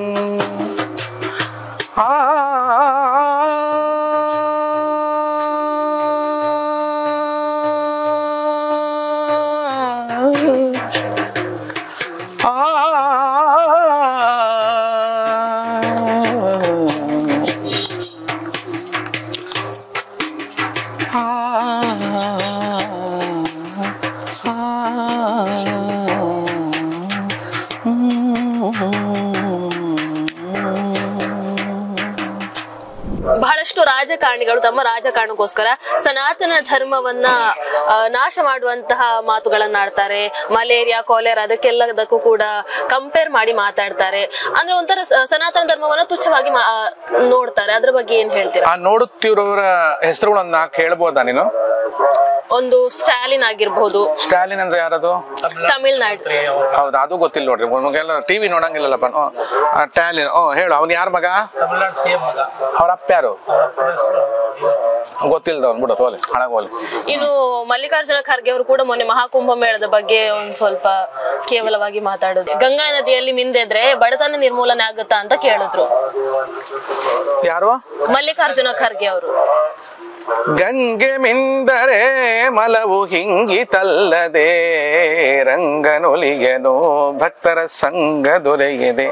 ರೀ, ಗಂಗೆ ಚ ಯಮುನೆ ಚೈವ ಗೋದಾವರಿ ಸರಸ್ವತಿ ನರ್ಮದಾ ಸಿಂಧು ಕಾವೇರಿ ಕೃಷ್ಣವೇಣಿ ವೇಣುಕಾ ತುಂಗಭದ್ರ ಮಲಾಪಹಾರಿಣಿ ಕಾವೇರಿ ಕಪಿಲಾ ಕೌಂಡಿನಿ ಘೃತಮಾಲಾ ವಿಪಾಶಾ ತಾಪಿನಿ ಪೂರ್ಣಿಮಾ ತಾಮ್ರಪರ್ಣಿ ನೇತ್ರಾವತಿ ವೇದಾವತಿ ಕೌಶಿಕಿ ಗಂಡಕಿ ಗೋಮುಖಿ ಪುಣ್ಯದ ಕುಮಾರಧಾರ ಸುವರ್ಣ ಪಯಸ್ವಿನಿ ಸೆಟ್ಲೇಜು. ಎಷ್ಟು ನದಿಗಳಿದಾವ ಇಲ್ಲ? ಅವೆಲ್ಲಾ ನದಿಗಳಿದ್ರು ಇವತ್ತಿಗೂ ನಮ್ಮ ಭಾರತ ವರ್ಷದಲ್ಲಿ ಎಲ್ಲಾರು ಬೋರ್ ಹಾಕಿದಾಗ ಬೋರಲ್ಲೂ ಕೂಡ ಅವ್ರು ಹೇಳಲ್ಲ ನಮ್ಮನೆಯೊಳಗೆ ಕಾವೇರಿ ಬಂದಿದ್ದಾಳೆ, ನಮ್ಮನೆಯೊಳಗೆ ಯಮುನೆ ಬಂದು, ನಮ್ಮಲ್ಲಿ ಸೆಟ್ಲೇಜ್ ಬಂತು, ನಮ್ಮಲ್ಲಿ ನರ್ಮದಾ ಬಂತು ಅಂತ ಹೇಳ್ತೀರಾ, ಗಂಗಮ್ಮ ಬಂದ್ಲು ಅಂತೀರಾ? ಗಂಗೆಗಿರುವ ಶಕ್ತಿ ಅವನ್ ಯಾವನವನ ಹೆಸರು ಹೇಳಕ್ ಬರೋನ್? ಯಾರು? ಮಲ್ಲಿಕಾರ್ಜುನ ಖರ್ಗೆ. ಮಲ್ಲಿಕಾರ್ಜುನ ಖರ್ಗೆ. ಆ ಮೂರ್ಖನಿಗೆ ಏನ್ರಿ ಗೊತ್ತಾಗ್ತಿದೆ? ಇವತ್ತಿಗೂ ಹಿಮಾಲಯದಲ್ಲಿ ಹುಟ್ಟಿ ಹರಿಯುವ ನದಿಗಳಲ್ಲಿ ನೀವು ಬೇಕಾದ್ರೆ ಲ್ಯಾಬ್ ಟೆಸ್ಟ್ ಮಾಡಿಬಿಡ್ರಿ, ತಗೊಂಡು ಹೋಗ್ರಿ. ಹುಳ ಬೀಳದಿರುವ ಒಂದೇ ಒಂದು ನೀರು ಅಂದ್ರೆ ಅದು ಗಂಗೆ. ಅದೇ ಹಿಮಾಲಯದಲ್ಲಿ ಯಮನೋತ್ರಿ ಯಮನೆ ಹುಡ್ತಾಳೆ, ಬಹಳ ಮಟ್ಟಿಗೆ 1 ತಿಂಗಳು 2 ತಿಂಗಳು 3 ತಿಂಗಳೊಳಗೆ ಅದು ಹುಳ ಬಂದ್ಬಿಡ್ತದೆ. ಆದ್ರೆ ಗಂಗಾ ನದಿಯಲ್ಲಿ ನೋಡಿ, ಮನೆಯಲ್ಲಿ ಮೊದಲು ಮಕ್ಕಳಾಗಿಲ್ಲ, ಎಷ್ಟು ಮಕ್ಕಳಾಗಿ 8 ಹೆಣ್ಣು ಮಕ್ಕಳಾಗ್ಯಾವ, ಮತ್ತು ಹೋಮಗಳು ಮಾಡ್ತಿದ್ರು. ಯಾಕೆ? ಗಂಡು ಮಕ್ಕಳಾಗ್ಲಿ ಅಂತ. ಯಾಕೆ? ನನ್ನ ಮಗ ನಾನು ತಂದಿರುವ ಗಂಗೆಯನ್ನ ಸಾವಿನಲ್ಲಿ ನನ್ನ ಬಾಯಿಗೆ ಹಾಕಿದ್ರೆ ಸಾಕು ಅಂತ ಇರ್ಲಿದ್ರು. ಇದೇ ಬಿಸ್ಮಿಲ್ಲಾ ಖಾನ್ ಅವ್ರನ್ನ ಪಾಕಿಸ್ತಾನದವ್ರು ಕರೆದ್ರು, ನೀನ್ ಅಲ್ಲಿ ಬಂದ್ಬಿಡು ಅಂತ, ಬೇಕಾದಷ್ಟು ಕೊಡ್ತೀನಿ ಅಂತ. ಬಿಸ್ಮಿಲ್ಲಾ ಖಾನ್ ಹೂ ಅಂದ್ರು, ಬರ್ತೀನಿ ಅಂದ್ರು. ಆದರೆ ನಾನು ಬರುವಾಗ ನನ್ನ ಕೆಲವು ಪರಿಕರಗಳಿವೆ, ಪರಿಕರಕ್ಕೇನಂತೀರಿ, ವಸ್ತುಗಳಿವೆ, ಅದನ್ನ ತಗೊಂಡು ಹೋಗ್ಬೇಕಲ್ಲ ಅಂದ್ರು. ಅವ್ರ ಮನೆ ನೋಡಿದ್ರು, ಅಯ್ಯ ಒಂದು ಇಷ್ಟಗಲ ಮನೆ ಬರೀ ಬೀರುಗಳೇ, ಅದು ತುಂಬಾ ಪುಸ್ತಕಗಳು, ಒಂದೇ ಒಂದು ಗಾಂಧೀಜಿ ಫೋಟೋ, ಇದೇನೇನಿಲ್ಲ. ಅಂತವ್ರ ಮನೇನ ಶಿಫ್ಟ್ ಮಾಡೋದು ಬಹಳ ಸುಲಭ. ಈ ಮಾಯಾ ಬಜಾರ್ ಒಳಗೆ ಆ ಘಟೋದ್ಗದ ಇಡೀ ಮಂಚ ಎತ್ಕೊಂಡು ಹೋಗ್ತಾನಲ್ಲ, ಹಂಗೆ ಎತ್ಕೊಂಡು ಹೋಗ್ಬೋದಿತ್ತು. ಅದು ಬಿಸ್ಮಿಲ್ಲಾ ಖಾನ್ ಅವ್ರು ಹೇಳಿದ್ದೇನೆಂದ್ರೆ, ಹಾಡುವವರಿಗೆ ಶ್ರುತಿ ಬಾಕ್ಸ್ ಬೇಕಾಗತ್ತೆ. ಆ ಶ್ರುತಿ ಬಾಕ್ಸ್ ನಂಗೆ ಬೇಕು ಅಂತ ಕೇಳಿದ್ರು. ಎಲ್ಲಿದೆ ಅಂತ ಕೇಳಿದ್ರು. ಶ್ರುತಿ ಬಾಕ್ಸ್ ಹತ್ರ ಕರ್ಕೊಂಡು ಹೋಗ್ತೀನಿ ಬರ್ರಿ ಅಂದ್ರು. ಕರ್ಕೊಂಡು ಹೋಗಿ ಗಂಗಾ ನದಿಯನ್ನು ತೋರಿಸಿದ್ರು. ಇದನ್ನ ತಂದರೆ ನಾನು ಪಾಕಿಸ್ತಾನಕ್ಕೆ ಬರ್ತೀನಿ. ಒಬ್ಬ ಮುಸ್ಲಿಮಿಗೆ ಇರ್ತಕ್ಕಂಥ ಗಂಗಾ ನದಿಯ ಮೇಲೆ ಇರ್ತಕ್ಕಂಥ ಭಾವನೆ, ಶೋಧನೆ, ಸಂಸ್ಕೃತಿ, ಇವನ್ ಯಾವನ ಮಲ್ಲಿಕಾರ್ಜುನ ಖರ್ಗೆಗಿಲ್ಲ ಅಂದ್ರೆ ಅಸಹ್ಯ ಆಗತ್ತೆ. ನೀ ಹೇಳೋ ಮಾತು ಕೇಳಿ ನನಗೆ ಅವನ ಮುಸುಡಿ ನೋಡಕ್ಕೆ ಅಸಹ್ಯ ಆಗತ್ತೆ. ಅವನ್ ಎಲ್ಲಿದ್ದಾನ? ಕಲಬುರಗಿಯಾಗ. ಆ ಬುರ್ಗಿ ಒಳಗೆ ಕಲ್ಲಾಗ್ಬಿಡಿ ಅವನು. ಯಾವತ್ತಿಗೂ ಯಾವ ಕಾಲಕ್ಕೂ ಏನು ಗಂಗೆ ಮಿಂದ್ರೆ ಬಡತನ ಹೋಗುತ್ತೆ ಅಂತ ಹೇಳಿದ್ನ. ಇವನು ಇಡೀ ದಿವಸ ಶೆರೆ ಒಳಗೆ ಮಿಂದುತ್ತಾರೆ ಇವರೆಲ್ಲ. ಇವ್ರು ಬಡತನ ಸೃಷ್ಟಿ ಮಾಡ್ತಾ ಇದ್ದಾರೆ. ಗಂಗೆಯಲ್ಲಿ ಮಿಂದ್ರೆ ನಮ್ಮ ರೋಗ ಹೋಗುತ್ತೆ, ನಮ್ಮ ಒಳಗೆ ಆತ್ಮದ ಶಾಂತಿ ಅಭಿವೃದ್ಧಿ ಆಗತ್ತೆ, ಆರೋಗ್ಯ ಹೆಚ್ಚುತ್ತೆ ಅಂತ ಗಂಗೆಯ ಬಗ್ಗೆ ನಿಕೃಷ್ಟವಾಗಿ ಅವನು ಮಾತಾಡಬಾರ್ದು, ಯಾರು ಮಾತಾಡಬಾರ್ದು, ನಾವು ಒಪ್ಪೋದಿಲ್ಲ. ಮುಂದೆ ಕೇಳ ಮಗಳೇ, ಒಬ್ಬ ಅಘೋರಿಯ ದಿನಚರಿ ಹೇಗಿರುತ್ತೆ ಅಮ್ಮ? ಅಘೋರಿಗೆ ದಿನಚರಿಯೇ ಇರಲ್ಲ. ದಿನಚರಿ ಯಾರಿಗಿರುತ್ತೆ? ಗೃಹಸ್ಥಗಿರುತ್ತೆ. ಅಘೋರಿಯ ದಿನಚರಿ ಹೇಗಿರುತ್ತೆ ಅಂತಂದ್ರೆ, ರಾತ್ರಿ ಎಲ್ಲ ಎದ್ದಿರ್ತಾರೆ, ಬೆಳಗ್ಗೆ ಎಲ್ಲ ಮಲ್ಕೊಂಡಿರ್ತಾರೆ. ಯಾಕೆ ಅಂತಂದ್ರೆ ರಾತ್ರಿಯ ಕೆಲಸವೇ ಅವರಿಗೆ ಮುಖ್ಯವಾದದ್ದು.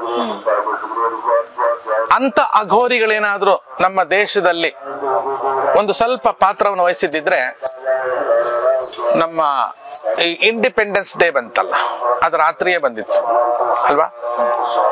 ಬೆಳಗ್ಗೆ ಎದ್ದ ತಕ್ಷಣ ಸ್ವತಂತ್ರ ಸಿಕ್ತು ಅಂದ್ರು. ಸ್ವತಂತ್ರ ಎಲ್ಲಿ ಸಿಕ್ತು ನಮಗ? ಯಾರು ಕೊಟ್ಟಾರ? ಬ್ರಿಟಿಷ್ನ ಈ ದೇಶದಿಂದ ಓಡಿಸ್ಬಿಟ್ಟು ಅಂತ ಅನ್ಕೊಂಡ್ಬಿಟ್ರಿ. ಎಲ್ಲಿ ಓಡಿಸಿದ್ದೀರಿ? ಬ್ರಿಟಿಷ್ನವ್ರು ಇಂಗ್ಲಿಷ್ ಇಲ್ಲೇ ಉಳ್ಕೊಂಡದ, ಬ್ರಿಟಿಷ್ನವ್ರು ಚೊಣ್ಣ ಪ್ಯಾಂಟು ಇಲ್ಲೇ ಉಳ್ಕೊಂಡದ, ಇಲ್ಲಿ ಎಗ್ಗಿನು ಪಗ್ಗಿನು ಇಲ್ಲೇ ಉಳ್ಕೊಂಡದ, ಅವರ ಆಹಾರ ವಿಹಾರ ಇಲ್ಲೇ ಉಳ್ಕೊಂಡದ. ಎಲ್ಲಾ ರೀತಿಯಲ್ಲೂ ಬ್ರಿಟಿಷರ ತತ್ವ ಉಳಿದು ಮನುಷ್ಯರನ್ನ ಆ ಕಡೆ ದೂಡಿ ಬಿಟ್ರು. ಹೌದಲ್ಲ? ನಾವು ಸ್ವತಂತ್ರರಾಗಿ ಬಿಟ್ರಿ ಅಂತ ತಿಳ್ಕೊಂಡ್ಬಿಟ್ರು. ಏನ್ ಸ್ವಾತಂತ್ರ್ಯ? ಎಲ್ಲಿ ಬಂತು ನಿಮ್ಗೆ ಸ್ವಾತಂತ್ರ್ಯ? ಇಂಥ ಕೆಟ್ಟ ಜನಗಳನ್ನು ಎದ್ದಿರುವಂತ ಹೊತ್ತಲ್ಲಿ ನೋಡಿ, ಬೇಕಾರೆ ರಾತ್ರಿ ಆದ ತಕ್ಷಣ ಸೊಳ್ಳೆಗಳು, ಹಾವುಗಳು, ಧೋಮಿಗಳು, ಗಿಡುಗ, ಗೂಬೆಗಳು ಕಣ್ಣು ಜಾಗೃತ, ಕಳ್ಳರಿಗೂ ಜಾಗೃತ ಅಲ್ವಾ? ಕುಡುಕು ಮಂದಿ ನೋಡಿ, ಈ ಪೊಲಿಟಿಷಿಯನ್ಸ್ ಇದಾರಲ್ಲ, ಅವರೆಲ್ಲ ರಾತ್ರಿ ಹಾಕೊಂಡು, ರಾತ್ರಿ ಸ್ಟಾರ್ಟ್ ಮಾಡೋದೇ 10 ಗಂಟೆ ಮೇಲೆ ಎದ್ದು ಬೆಳಗ್ಗೆ ತನಕ ಬೆಳಗ್ಗೆ ಮೀಟಿಂಗಿಗೆ ಬರ್ಬೇಕಾದ್ರೆ ಅಲ್ಲಾಡ್ತಿರ್ತಾರ, ರಾತ್ರಿಲೇ ಇದ್ದಿರ್ತಾರ್ರಿ. ಅದಕ್ಕೆ ರಾತ್ರಿಯ ದಿನಚರಿಯನ್ನ ಅಘೋರಿಗಳು ಇಟ್ಕೋತಾರೆ. ಯಾಕೆ ಇಟ್ಕೋತಾರೆ ಅಂದ್ರೆ, ಈ ಬದಮಾಶಗಳು ಏನೇನು ಮಾಡ್ತಿದಾರೆ ಅನ್ನೋ ದೃಷ್ಟಿ ಗೋಚರಕ್ಕೊಂದು. ರಾತ್ರಿಯಲ್ಲಿ ಸಂಕರ್ಷಣೆ ಜಾಸ್ತಿ, ಬಹಳ ಸಂಕರ್ಷಣ ಅಂದ್ರೆ ಮ್ಯಾಗ್ನೆಟಿಕ್ ಪವರ್ ಬಹಳ. ನೋಡಿ, ಎಂತ ಧೈರ್ಯವಂತನಾದ್ರೂ ಬೆಳಗ್ಗೆ ನಮ್ಮನೆ ಒಳಗೆ ನಾ ಆರಾಮಾಗಿ ಓಡಾಡ್ತೀವಿ, ರಾತ್ರಿ ಆದ ತಕ್ಷಣ ಸ್ವಲ್ಪ ಶಬ್ದ ಆದ್ರೆ ಸಾಕು ಛಗ್ಗನತ್ತೆ, ಏನೋ ಭಯ. ಯಾಕಂದ್ರೆ ಕತ್ತಲು ಎನ್ನುವುದು ಮನುಷ್ಯನಿಗೆ ಮುಸುಕಿದಾಗ ಅವನು ಒಳಗಾಗ್ತಾನೆ. ಅಂತ ಭಯವನ್ನು ಮೀರುವಂತಹ ಆಚರಣೆಗಳನ್ನ ಅಘೋರಿಗಳಾದ ನಾವು ಮಾಡುತ್ತೇವೆ. ಅಘೋರಿಗಳು ಶವವನ್ನ ತಿಂತಾರೆ ಅಂತ ಹೇಳ್ತಾರೆ, ಅದು ಹೇಗೆ ಅಮ್ಮ? ಅದ್ರ ಬಗ್ಗೆ ಹೇಳೋದಾದ್ರೆ ಎಳ್ಳು ಮೊನೆಗೆ ಮುಳ್ಳು ಕೊನೆಗೆ ಟೊಳ್ಳು ಬಿಡದೆ ಒಳಗು ಹೊರಗು ಎಲ್ಲಾ ಠಾವಿನಲ್ಲೂ ಲಕುಮಿ ನಲ್ಲನಿದ್ದಾನೆ, ಚಿಂತ್ಯಾಕ ಮಾಡುತ್ತಿದ್ದಿ ಚಿನ್ಮಯನಿದ್ದಾನೆ. ನೀವೇನು ಹೇಳ್ತೀರಾ? ಭಗವಂತ ಸರ್ವವ್ಯಾಪಕ ಅಂತ ಅಲ್ವಾ? ಅಂತ ಸರ್ವವ್ಯಾಪಕನಾಗಿರ್ತಕ್ಕಂಥ ಭಗವಂತನು ಅಮೇಧ್ಯದಲ್ಲಿ ಇಲ್ಲ ಅಂದ್ರೆ ಹೇಗೆ ಹೇಳು? ಅಮೇಧ್ಯ ಅಂದ್ರೆ ಏನು? ಮತ್ತೊಂದು ಸಮಸ್ಯೆ. ಆ ಪ್ರಕಾಶ್ ರಾಜ್ ಅಂತ ಒಬ್ಬ ಹುಚ್ಚು ಮುಂಡೆ ಮಗ ಇದ್ದಾನೆ. ಯದ್ಯಪಿ ಅಂತ ನೀವು ಸಂಸ್ಕೃತದಲ್ಲಿ ಮಾತಾಡೋ ಹುಚ್ಚು ಮುಂಡೆದ ಜ್ಞಾನ ಇಲ್ಲ, ಅದಕ್ಕೆ ಸ್ವಲ್ಪ ತಿಳುವಳಿಕೆ ಇಲ್ಲ. ಎಂತ ಜಾಣ ಅವನು, ಅವನ್ ಕಂಡ್ರೆ ಬಹಳ ಪ್ರೀತಿ ನನಗೆ. ಯಾಕೆ ಹೇಳ್ರಿ? ಗೆದಿಯ ಬೇಕು ಮಗಳ, ಗೆದಿಯ ಬೇಕು. ಆ ಸಿನಿಮಾದಿಂದ ನಂಗೆ ಬಹಳ ಮನಸ್ಸಿಗೆ ಬಂದಿದ್ದ. ಆ ಹುಚ್ಚುಚ್ಚು ಮಾತಾಡೋದ್ರಿಂದ ಅವನ ವ್ಯಕ್ತಿತ್ವನೇ ಹಾಳು ಮಾಡ್ಕೊಂಡ ಅವನು. ಆ ಪ್ರಕಾಶ್ ರಾಜ ಅಂತ ಅವನ ಬರ್ತಾನ, ಹುಚ್ಕೋಡಿ. ಯದ್ಯಪಿ ಅಂತ ಮಾತಾಡ್ಬೇಡ್ರಿ ರೀ. ನೀನು ಇಂಗ್ಲಿಷ್ ಮಾತಾಡಿರು, ಕನ್ನಡ ಮಾತಾಡಿರು, ಸಂಸ್ಕೃತ ಮಾತಾಡಿರು, ಯಾವುದೇ ಮಾತಿನೊಳಗೆ ಸಂಸ್ಕೃತದ ಹಾಸ್ಯ ಲಾಸ್ಯ ನಿನಗೆ ಬರ್ಲಿಕ್ಕೆ ಬೇಕು. ಇವತ್ತು ಟೀಪಾಯಿ ಅಂತೀಯ. ಟೀಪಾಯಿ ಅಂದ್ರೇನು? ತ್ರಿಪಾಯಿ ಅಂತ ಅರ್ಥ. ತ್ರಿಪಾಯ, 3 ಕಾಲುಗಳ ಮೇಲೆ ನಿಂತ ಪೀಠಕ್ಕೆ ತ್ರಿಪಾಯಿ ಅಂತ ಕರಿತಿದ್ದು, ಅದನ್ನ ಟೀಪಾಯಿ ಅಂತ ಕರಿತಿದ್ದೆ. ಉಪರಿ ಅಂತ ಸಂಸ್ಕೃತದಲ್ಲಿದೆ, ಮೇಲಕ್ಕೆ. ಊಪರ್ ಅಂತ ನೀ ಹೇಳ್ತೀಯ, ಅಪ್ಪರ್ ಅಂತ ಹೇಳ್ತೀಯ ಅಲ್ವೋ? ಪ್ರತಿಯೊಂದು ಸಂಸ್ಕೃತ ಸತ್ ಭಾಷೆ ಅಲ್ಲ. ಪ್ರತಿಯೊಂದು ಯಾವುದೇ ಭಾಷೆ ಸಾಯದಂತೆ ಜೀವ ಕೊಟ್ಟು ಅಂತರ್ಯಾಮಿಯಾಗಿ ಗುಪ್ತಗಾಮಿಯನಿಯಾಗಿ ಸುಷುಮ್ನಾದಂತೆ ಹರಿಯುವ ಸಂಸ್ಕೃತ. ಅದು ಜೀವ, ಅದು ಕಣ್ಣಿಗೆ ಕಾಣೋಲ್ಲ. ಇದು ಯಾಕೆ ಶುರು ಮಾಡಿದ್ನೋ ಗೊತ್ತಿಲ್ಲ, ಮರ್ತೋಗ್ತದೆ. ಸ್ವಲ್ಪ ನೆನಪು ಮಾಡ್ತಿರ್ಬೇಕು, ಅವಳಿಗೆ ಮರ್ತೋಗ್ತದೆ. ಶರ್ವ ಶಿವ ಸ್ಥಾಣು ಈಶ್ವರ ಅಂತ ವ್ಯಕ್ತಿ ಇಲ್ಲ, ಬ್ರಹ್ಮ ಅಂತ ಏನೇನಿಲ್ಲ. ಒಬ್ಬೊಂದೇ ವ್ಯಕ್ತಿದು. ಸೃಷ್ಟಿ ಮಾಡುವಾಗ ಬ್ರಹ್ಮನಾಗ್ತಾನೆ, ಸಂಹಾರ ಮಾಡುವಾಗ ರುದ್ರನಾಗ್ತಾನೆ, ಪಾಲನೆ ಮಾಡುವಾಗ ವಿಷ್ಣು ಆಗ್ತಾನೆ. ಮೂರು ವ್ಯಕ್ತಿಗಳೆಲ್ಲ ಹಂಗಿರೋದಿಲ್ಲ. ಅದೆಲ್ಲ ಅದು ವೇದದಲ್ಲಿ ಹೇಳೇ ಇಲ್ಲ. ಏಕೋ ವಿಷ್ಣು ಮಹದ್ಭೂತ, ಅವನೇ ಅಲ್ಲಾಹ, ಯೇಸು ಕ್ರಿಸ್ತ ಅಂತೂ ಅಲ್ಲ. ಇಲ್ಲಿ ಇಂತಹ ಈ ಅಘೋರ ತತ್ವದಲ್ಲಿ ಹೆಣವನ್ನು ತಿಂತೇವೆ ಅಂದ್ರೆ ಅರ್ಥ ಹೇಸಿಗೆ ಅಂದ್ರೆ ಲ್ಯಾಟ್ರಿನ್, ಅದು ಅಮೇಧ್ಯ. ಇದ್ರಲ್ಲೂ ಕೂಡ ಭಗವಂತ ನೀವು ನೋಡಕ್ಕಾಗಲ್ವೋ? ಅದು ನೋಡಿದ ತಕ್ಷಣ, ಹಣ್ಣು ನೋಡಿದ ತಕ್ಷಣ, ಸ್ವೀಟ್ ನೋಡಿದ, ಇದು ನೋಡ್ತಾ, ಇದು ಬಂತು ಅಂದ್ರೆ ನೀನು ಆತ್ಮಜ್ಞಾನದಲ್ಲಿ ಇಲ್ಲ. ಹೇಗೆ? ಸಣ್ಣ ಮಗು ಇರುತ್ತೆ, ಆ ಸಣ್ಣ ಮಗುಗೆ ಒಂದಿಷ್ಟೇ ಎಷ್ಟು ಹಸುವಾದಾಗ ಹೇಳಿಟ್ಟುಬಿಡ್ರಿ.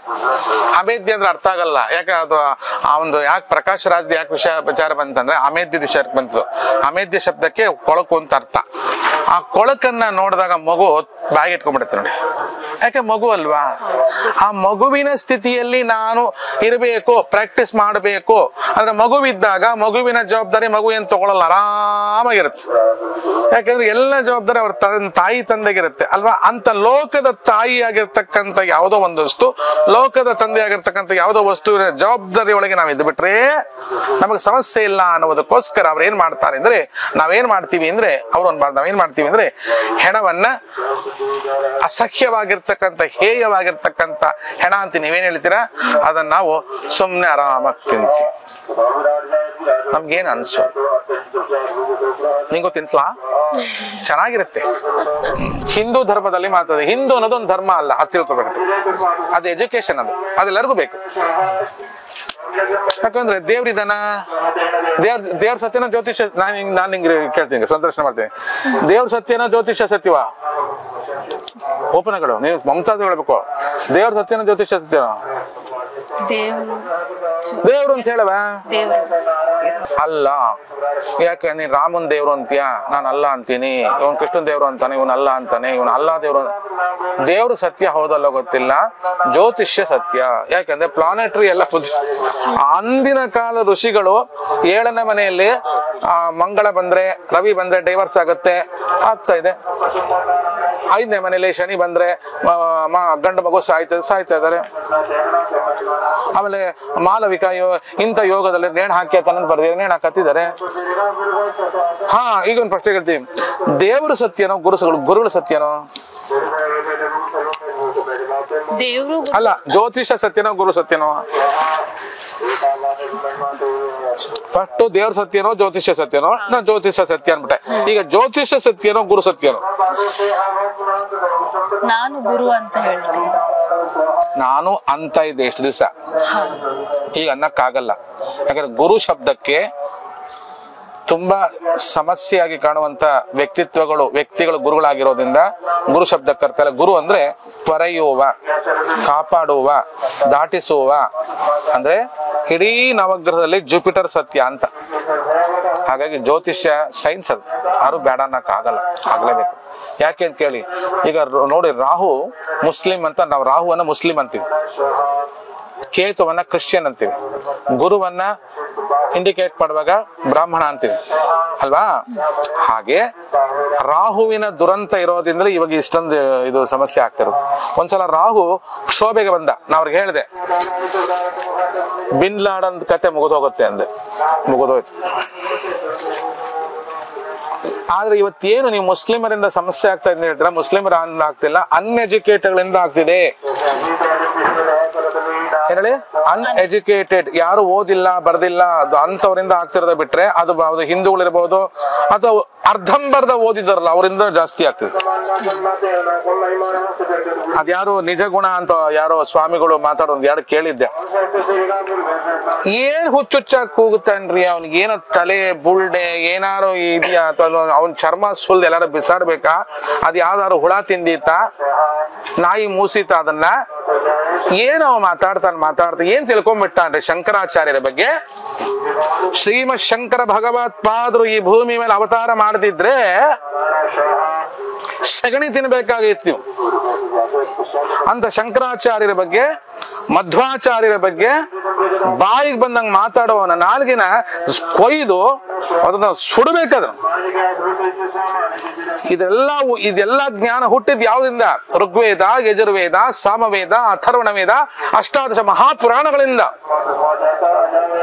ಅಂಥದ್ದನ್ನ ಟಿಪ್ಪಣಿ ಭಾಷ್ಯಗಳನ್ನ ಬರೆದಂತ ಶಂಕರ ಭಗವತ್ಪಾದರು ಸಮಸ್ತ ಹಿಂದೂ ಸಂಸ್ಕೃತಿಯಲ್ಲ. ಇಲ್ಲೊಬ್ಳು ಕೂತಿದ್ಲು ಇವತ್ತು, ಅವಳು ಯಾವ್ದೋ ದೇಶದವಳು, ಅವಳಿಗೆ ಕೂಡ ಸಂತೋಷ. ಅವಳು ಎಷ್ಟು ಚೆನ್ನಾಗಿ ಶ್ರೀಮದ್ ಭಾಗವತ ಹೇಳ್ತಾ ಇದ್ದಾಳೆ. ಇವನ್ ಯಾವನ ನಿಜಗುಣಂಗ್ ಹೇಳಕ್ ಬರಲ್ಲ, ಇವನ್ ಯಾವನ ಮಲ್ಲಿಕಾರ್ಜುನ ಖರ್ಗೆ ಅವನ ಮುಖವೇ ನೋಡಿಲ್ಲ ನಾನು. ಇವರೆಲ್ಲ ಹಿಂದೂಗಳೇ ತಾನೆ, ಇವ್ರೇನ್ ಅಲ್ಲಾಹ್ ಅಕ್ಬರ್ಗಳ? ಮತ್ ಕೆಡಿಸ್ತಿರೋದು ಯಾರು? ಎಳೆಯವ್ರನ್ನ ಬೀದಿಗೆ ತುಳಿಯೋರ್ ತೋಲೆನ ತುಳಿದ್ ನಿನ್ ಕಾಲನ್ ತೊಳ್ಕೋ ಗಂಗೆಲಿ. ಧರ್ಮದಲ್ಲಿ ಒಂದಿರುವಂತಹ ಮುಖ್ಯ ಸಮಸ್ಯೆ ಅಂತ ಹೇಳಿದ್ರೆ ಜಾತಿ ಅಂತ ಬಡ್ಕೊಳ್ತಾರೆ. ಅದನ್ನ ಯಾವ ರೀತಿ ನಿವಾರಿಸಬಹುದು? ಯಾಕೆ ಈ ಸಮಸ್ಯೆ ಇದೆ? ಇವನ್ ಅದನ್ನ ರಾಜಕೀಯವಾಗಿ ಕೂಡ ಬಳಸ್ಕೊಳ್ತಾರೆ. ಅದ್ರ ಬಗ್ಗೆ ಸನಾತನ ಧರ್ಮದಲ್ಲಿರ್ತಕ್ಕಂಥದ್ದು ಜಾತಿಯ ಸಮಸ್ಯೆ ಅಲ್ವಾ? ಅದಕ್ಕೆ ನೀವು ವೇದ ಕಾಲಕ್ಕೆ ಹೋಗಿಬಿಡಿ, ಅಲ್ಲಿ ಜಾತಿನೇ ಇಲ್ವಲ್ಲ. ಎಲ್ಲಿದೆ ಜಾತಿ? ವೇದದಲ್ಲಿ ಬ್ರಾಹ್ಮಣ, ಕ್ಷತ್ರಿಯ, ವೈಶ್ಯ, ಶೂದ್ರ ಅಂತ 4 ವರ್ಣಗಳಿದೆ. ಅವರು ಎಲ್ಲ ಒಂದೇ ಸ್ತರದಲ್ಲಿ ನಿಂತಿದ್ದವರು. ಒಂದು ಸ್ಟೇಜ್ ಅಲ್ಲಿ ಮೇಲಿನ ಸ್ಟೂಲಲ್ಲಿ ಕೆಳಗಿನ ಸ್ಟೂಲಲ್ಲಿ ಕೂಡಿಸಿದ್ದು, ಆಮೇಲೆ ಸಭೆಯಲ್ಲಿ ಒಟ್ಟಿಗೆ ನಿಂತಿದ್ರು. ನಿಲ್ಲುವಾಗ ಬ್ರಾಹ್ಮಣ ಅಂತ ಒಂದಿಷ್ಟು ಜನ, ಕ್ಷತ್ರಿಯ ಲೈನ್ ನಿಂತ್ಕೊಂಡ್ರು. ನನ್ನ ಮೊದ್ಲು ನಿಲ್ಸ್ಬಿಟ್ರು ಅಂತ ಅವನ್ ತಲೆ ಏರ್ಸ್ಕೊಂಡ್ಬಿಟ್ಟ. ಅವ್ರು ಹಿಂದಿನ ಲೈನಲ್ಲಿ ನಾನ್ ನಿಂತ್ಕೊಂಡೆ ಅಂತ ತಲೆ ಕೆಡಿಸ್ಕೊಂಡ. ಲಾಸ್ಟ್ ಇದ್ದವ್ನು ಇವ್ರ ತಲೆ ಹೆಂಗ್ ತೆಗಿಬೇಕು ಅಂತ ಆಲೋಚನೆ ಮಾಡ್ದ. ಒಂದೇ ಸ್ಟೇಜ್ ಮೇಲೆ ನಿಂತಂತ ವರ್ಣಗಳವು. ನಿಲ್ಲುವಾಗ ಮತ್ತೆ ಪಂಕ್ತಿ ಮಾಡ್ಬೇಕಾಗತ್ತಲ್ಲ, 1, 2. ನಾನು 5ನೇ ನಂಬರ್ಗೆ ಬಂದ್ಬಿಟ್ಟೆ, ಮೊದಲನೇ ನಂಬರ್ಗೆ ಬೇಕಾಯ್ತು. ಅಯ್ಯೋ ಹುಚ್ಚ, ಸಂಖ್ಯೆ ಒಳಗೆ ದೊಡ್ಡದು ಯಾವುದು? 1, 5? ಇವ್ರು 1 ಸರಿ, ನೀವು ₹1 ಕೊಡೋ ಜಾಗದಲ್ಲಿ ₹1 ಕೊಟ್ಬಿಡ್ತೀವಿ, ದೊಡ್ಡದು ಅಂತೀಯಾ? ಮತ್ತ ಅನ್ವ ಹಾಗೆ ನೀವು ಜಾತಿಯ ಸಮಸ್ಯೆಯಿಂದ ಹೊರಗೆ ಬರ್ಬೇಕಂತಿದ್ದಿದ್ರೆ ನೀವು ಪುನಃ ವರ್ಣ ಸಮಸ್ಯೆಗೆ ಬರ್ಬೇಕು. ವರ್ಣ ಸಮಸ್ಯೆ ಅಲ್ಲ, ವರ್ಣಕ್ಕೆ ಬರ್ಬೇಕು. ಅದು ವರ್ಣವನ್ನ ಸಮಸ್ಯೆಯನ್ನಾಗಿ ಮಾಡಿದವರು, ಓಪನ್ ಆಗಿ ಹೇಳ್ತೀನಿ, ಬ್ರಾಹ್ಮಣರು. ನಾನು ಬ್ರಾಹ್ಮಣಳೆ. ಯಾರು ಬ್ರಾಹ್ಮಣರು? ತಿಳಿದಂತ ಬ್ರಾಹ್ಮಣರಲ್ಲ, ಅರ್ಧಂಬರ್ಧ ತಿಳಿದಂತ ಬ್ರಾಹ್ಮಣರು ಇದನ್ನ ಸೃಷ್ಟಿ ಮಾಡಿಬಿಟ್ರು. ಇದರಿಂದ ಏನಾಯ್ತು, ಬಸವಣ್ಣವರು ಸ್ವಲ್ಪ ಅದರ ವಿರುದ್ಧವಾಗಿ ನಿಂತುಕೊಂಡು ಮಾತಾಡಿದ್ದು ಇರಬಹುದು. ಆದ್ರೆ ಅದೇ ಮುಖ್ಯ ಕಾರಣವೇನಲ್ಲ. ಅದು ಇಡೀ ಜಗತ್ತಿನ ಬ್ರಾಹ್ಮಣರು ಹಾಳು ಮಾಡಿಲ್ಲ, ಬ್ರಾಹ್ಮಣರಿಂದ ಬ್ರಾಹ್ಮಣರಿಗೆ ಬ್ರಾಹ್ಮಣರೇ ಹಾಳು ಮಾಡ್ಕೊಂಡಿದ್ದಾರೆ ಬಿಟ್ಟುಬಿಟ್ರೆ ಯಾವ ಬ್ರಾಹ್ಮಣರಿಂದ ದೇಶಕ್ಕೆ ಏನೂ ತೊಂದರೆ ಆಗಿಲ್ಲ. ಅಂತ ಬ್ರಾಹ್ಮಣನ ನಿಕೃಷ್ಟ ಮಾಡಿ ಮಾತಾಡುವುದು ನಾವು ಒಪ್ಪೋದಿಲ್ಲ. ಬ್ರಾಹ್ಮಣ ಅನ್ನೋದೊಂದು ಜಾತಿ ಅಲ್ಲ. ಬ್ರಾಹ್ಮಣ ಅನ್ನೋವನು ಯಾವನಾದ್ರೂ ಮಾಂಸ ತಿಂತಾ ಇದ್ರೆ, ಹೆಂಡ ಕುಡಿತಿದ್ರೆ ಅವನ ಬ್ರಾಹ್ಮಣ ಜಾತಿನ ಹೊರಗಿಟ್ಟಿದ್ದೆ. ಯಾವನಾದ್ರು ಶೂದ್ರನಾಗಿ ಹುಟ್ಟಿ ಅವನು ಬ್ರಹ್ಮಜ್ಞಾನ ಹೇಳಿದ್ರೆ ಅವನ ಬ್ರಹ್ಮ ಪಂಕ್ತಿನ ಸೇರ್ತೀನಿ. ನಮ್ಮಲ್ಲಿ ಎರಡೇ ಜಾತಿ ಇರೋದು, ಒಂದು ಬ್ರಾಹ್ಮಣ, ಒಂದು ಶೂದ್ರ. ನಮಗೆ ಜ್ಞಾನ ಬೇಡ ಅಂತ ತಿಳ್ಕೊಂಡು ಸೇವಾ ಮಾಡ್ತೀವಿ ಅಂದ್ರೆ ಶೂದ್ರ, ಇಲ್ಲ ನಾವು ಜ್ಞಾನವಂತರಾಗಿ ಬದುಕ್ತೀವಿ ಅಂದ್ರೆ ಬ್ರಾಹ್ಮಣ. ಎರಡು ಜಾತಿನ ಇಟ್ಕೊಂಡಿದ್ದೀನಿ. ಹಾಗಾಗಿ ಜಾತಿ ಸಮಸ್ಯೆ ಹೋಗ್ಬೇಕು ಅಂದ್ರೆ ಇದೇನೋ ಕಬ್ಬಿಗ ಈ ಜಾತಿಗಳನ್ನ ಯಾರು ಸೃಷ್ಟಿ ಮಾಡ್ಕೊಂಡ್ರು ನನಗಂತೂ ಗೊತ್ತಿಲ್ಲ. ಇದು ಋಷಿ ಕಾಲದಲ್ಲಿ ಇಲ್ಲದಿರ್ತಕ್ಕಂಥ ಜಾತಿಗಳು. ಈ ಜಾತಿಗಳು ಬೇಕಿಲ್ಲ ಅಂದ್ರೆ ನಾವು ಚತುರ್ವರ್ಣಕ್ಕೆ ಬರಲೇಬೇಕು. ಬ್ರಾಹ್ಮಣ, ಕ್ಷತ್ರಿಯ, ವೈಶ್ಯ, ಶೂದ್ರ. ಇಡೀ ಪ್ರಪಂಚ ತುಂಬಾ ಅದೇ ಇರೋದು. ರಾಜಕಾರಣದ ಬಗ್ಗೆ ಒಂದು ಭವಿಷ್ಯವನ್ನು ನೋಡ್ತಿದ್ದೀರಾ. ಸಿದ್ದರಾಮಯ್ಯನವರು ಹೇಳಿದ್ದಾರೆ ಡಿ ಕೆ ಶಿವಕುಮಾರ್ ಅವರು ಅಧಿಕಾರಕ್ಕೆ ಬರ್ತಾರೆ ಅಂತ. ಅದ್ರ ಬಗ್ಗೆ ಏನ್ ಹೇಳ್ತೀರಾ? ಅಮ್ಮ, ನೀವು ಅಲ್ಲಿರ್ತಕ್ಕಂಥ ಸಂದರ್ಶನ ಸರಿಯಾಗಿ ನೋಡ್ರಿ, ಸರಿಯಾಗಿ ಕೇಳಿಸ್ಕೊಂಡಿದ್ದೀರಾ? ನಾ ಏನಂತ ಹೇಳಿದ್ದೀನಿ, ಹಂದಿನ ಹೊಡ್ಕೊಂಡು ತಿಂದವರು ಈ ಕಾಡಂದಿ ಹೊಡಿತಾರೆ. ಹೊಡಿಬೇಕಾದ್ರೆ ಒಬ್ಬನೇ ತಿನ್ನೋದಲ್ಲ, 10 ಮಂದಿ ಹಚ್ಕೋತಾರ. ಕಾಡ್ ಹಂದಿ ಅಂತಲೇ ಯಾಕೆ ಹೇಳಿದೆ ನಾನು? ಶುಭೇ ಶೋಭನೆ ಮುಹೂರ್ತೆ ಅದ್ಯ ಬ್ರಹ್ಮಣ ದ್ವಿತೀಯ ಪ್ರವರಾರ್ಧೆ ಶ್ರೀ ಶ್ವೇತವರಾಹ ಕಲ್ಪೆ ವೈವಸ್ವತ ಮನ್ವಂತರೆ ಕಲಿಯುಗೆ ಪ್ರಥಮ ಚರಣೆ ಭರತವರ್ಷೆ ಭರತಖಂಡೆ ಜಂಬೂದ್ವೀಪೆ ಮೇರೋಹೋ ದಂಡಕಾರಣ್ಯ ದೇಶೆ ಅನ್ನೋ ಆ ಸಂಕಲ್ಪದಲ್ಲಿ ಶ್ವೇತವರಾಹ ಕಲ್ಪ ಅಂತಿದೆ. ಶ್ವೇತವರಾಹ ಅಂದ್ರೆ ಬಿಳಿಯ ಹಂದಿ ಅಂತ. ಸುವರ್ಕಿ ಬಚ್ಚೆ ಅಲ್ಲ, ಕಾಡಲ್ಲಿ ಇರೋ ಹಂದಿ ಬೇರೆ, ಅದು ಪರಮಾತ್ಮನ ರೂಪ. ಅಂತ ಹಂದಿ ಹೊಡೆದಾರೆ ಇವರು. ಹೊಡೆದಾರೆ ಅಂದ್ರೆ ಇಡೀ ಭೂಮಿನ ಹೊಡೆದಿಲ್ಲ, ಇಡೀ ಭೂಮಿಯ ಮುಕುಟಮಣಿಯಾಗಿರ್ತಕ್ಕಂಥ ಕರ್ನಾಟಕವನ್ನ ಹಂದಿ ಹೊಡೆದ ಮೇಲೆ ಒಬ್ಬನೇ ಹೆಂಗ್ ತಿನ್ನಕ್ಕಾಗ್ತದೆ? ಇನ್ನೊಬ್ಬ ಹಂಚ್ಕೊಂಡು ತಿನ್ಲೇಬೇಕು ಅಂತ ನಾನು ಹೇಳಿರೋದು. ಸಂದರ್ಶನ ಸರಿಯಾಗಿ ಕೇಳಿಸ್ಕೊಳ್ಳಿ. ಯಾವುದೇ ವ್ಯಕ್ತಿ ವಿಷಯ ಮಾತಾಡಿಲ್ಲ. ನಾನು ಮಾತಾಡುವಾಗ ಹಂದಿ ಇಬ್ರು ಹೊಡೆದಾರಲ್ಲ, ಇನ್ ಅರ್ಧ ಮಾಂಸ ಅದಲ್ಲ, ಅದು ಪೂರ್ತಿ ತಿನ್ನಕ್ಕೆ ಅವನ ಕೈಲಿ ಆಗಲ್ಲ. ಹೊಡೆದವನಿಗೆ ಇನ್ನೊಬ್ಬನು ಅರ್ಧ ತಿನ್ಲೇಬೇಕು ಅಂತ ನಾನು ಹೇಳಿರೋದು. ಇದ್ರ ಒಳ ಅರ್ಥ ನೀವೇ ತಿಳ್ಕೊಳ್ಳಿ. ಅಮ್ಮ, ನಿಮ್ಮ ಪ್ರಕಾರ ಸನಾತನ ಧರ್ಮ ಅಂದ್ರೆ ಏನು? ಸನಾತನ ಅಂದ್ರೆ ಅನಾದಿ ಕಾಲದಿಂದಲೂ ಈ ಭೂಮಿಯ ಉಗಮ ಹೇಗಾಯ್ತು ಅಂತ ನಮಗೆ ಗೊತ್ತಿಲ್ವಲ್ಲ, ಅಲ್ಲಿಂದ ನೆಲೆಗೊಂಡಂತ ಈ ಧರ್ಮ ಇದೆಯಲ್ಲ, ಅದು ಸನಾತನ ಧರ್ಮ. ಅಂದ್ರೆ ಹಿಂದೆ ಹುಟ್ಟಿದ್ದು ಗೊತ್ತಿಲ್ಲ, ಮುಂದೆ ಕೊನೆ ಆಗೋದಿಲ್ಲ. ಇದರ ತಿಳುವಳಿಕೆ ಯಾರಿಗಾರಿಗಿದೆ ಅವರೆಲ್ಲ ಸನಾತನರೇ. ಅಮ್ಮ, ನಾನು ಆಗದಿಂದ ನಿಮ್ಮನ್ನ ನೋಡ್ತಾ ಇದ್ದೆ. ಅಂದ್ರೆ ನೀವು ಅದ್ರಲ್ಲಿ ನೀರು ಕುಡಿತೀರಲ್ಲ, ಅದು ಆಕ್ಚುಲಿ ಏನು? ಇದಕ್ಕೆ ಕಪ್ಪರ ಅಂತ ಹೇಳ್ತಾರೆ. ಕರ್ಪರ ಅಂತ ಹೇಳ್ತಾರೆ. ಕರ್ತೃ ಕರ್ಪರ ಭುಜ ಹೋಂಕಾರ ಬೀಜೋದ್ಭವ. ಕರ್ತೃ ಕರ್ಪರ ಭುಜ ಅಂದ್ರೆ ಕೈಯಲ್ಲಿ ಕರ್ಪರವನ್ನು ಇಟ್ಕೊಂಡಿದ್ದಾರೆ ಅಂತ. ಕರ್ಪರ ಅಂದ್ರೆ ತಲೆಯ ಬುರುಡೆ ಅಲ್ಲ, ಸ್ಕಲ್. ಇದಕ್ಕೆ ಅರ್ಧ ಹಿಂಗೆ ಕೊಯ್ದ್ರೆ ಸ್ಕಲ್ ಇರುತ್ತಲ್ಲ, ಆ ಸ್ಕಲ್ ಅಲ್ಲಿ ಅಘೋರಿಗಳು ಊಟ ಮಾಡೋದು. ಆ ಸ್ಕಲ್ ಅಲ್ಲಿ ನೀರನ್ನು ಕುಡಿಯೋದು. ಏನಿದಲ್ಲಿ ಇದು ಯಾಕೆ ಮಾಡ್ತಾರೆ ಅಂತ ಹೇಳಿದ್ರೆ, ತಲೆ ಇದ್ದಾಗ ತಲೆ ಒಳಗಿಂದ ಏನು ತಿನ್ನಕ್ಕಾಗ್ಲಿಲ್ಲ ನಮ್ಗೆ. ತಲೆ ಹೋದ್ಮೇಲೆ ಕಡೆ ಪಕ್ಷ ಮೂಳೆ ಒಳಗಾದ್ರೂ ಏನಾದ್ರು ಇದೆಯಾ ಅಂತ ಒಂದು. ಜೊತೆಗೆ ಇವತ್ತಿನ ತನಕ ಬದುಕಿದ್ದಾಗ ಮನುಷ್ಯನನ್ನ ತೂಚಿ ಅಂತ ಹೊಗಳುತ್ತಾರೆ. ಅವನ್ ನೆಗದು ಬಿದ್ದ ಮೇಲೆ ಅವನ ಪೂಜೆ ಮಾಡವರೇ ಜಾಸ್ತಿ. ಹಾಗಾಗಿ ಮೂಳೆಯಲ್ಲಿ ಇರ್ತಕ್ಕಂಥ ಬಲ ಎಲ್ಲೂ ಇಲ್ಲ. ದಧೀಚಿ ಋಷಿಗಳ ನೋಡಿ, ನೀವು ಮಾಡೋ ತಪ್ಪಲ್ವಾ ಅಂತ ಪ್ರಶ್ನೆ ಬಂದ್ಬಿಟ್ರೆ, ವೈದಿಕರಿಗೆ ನಾನು ಪ್ರಶ್ನೆ ಕೇಳ್ತೀನಿ. ವೈದಿಕರಿಗೆ ಇದು ತಪ್ಪು, ನಾವು ಕು ಆಚರಣೆಯಲ್ಲಿರೋರು ಅಂತ ಹೇಳ್ತಾರ ಅವ್ರು. ಅದೇ ವೈದಿಕರಿಗೆ ನಾನು ಪ್ರಶ್ನೆ ಮಾಡ್ತೀನಿ, ಶಂಖದಿಂದ ಅಭಿಷೇಕ ಮಾಡ್ತಿರಲ್ಲ ಸಾಲಿಗ್ರಾಮಕ್ಕೆ, ಶಂಖ ಏನು? ಅದು ಕರ್ಪರವೇ. ಬೋನ್ ಅಲ್ವೇನ್ರಿ? ಒಂದು ಸೆಲ್ ಅಲ್ವಾ? ಅದು ಬೋನ್ ತಾನೆ.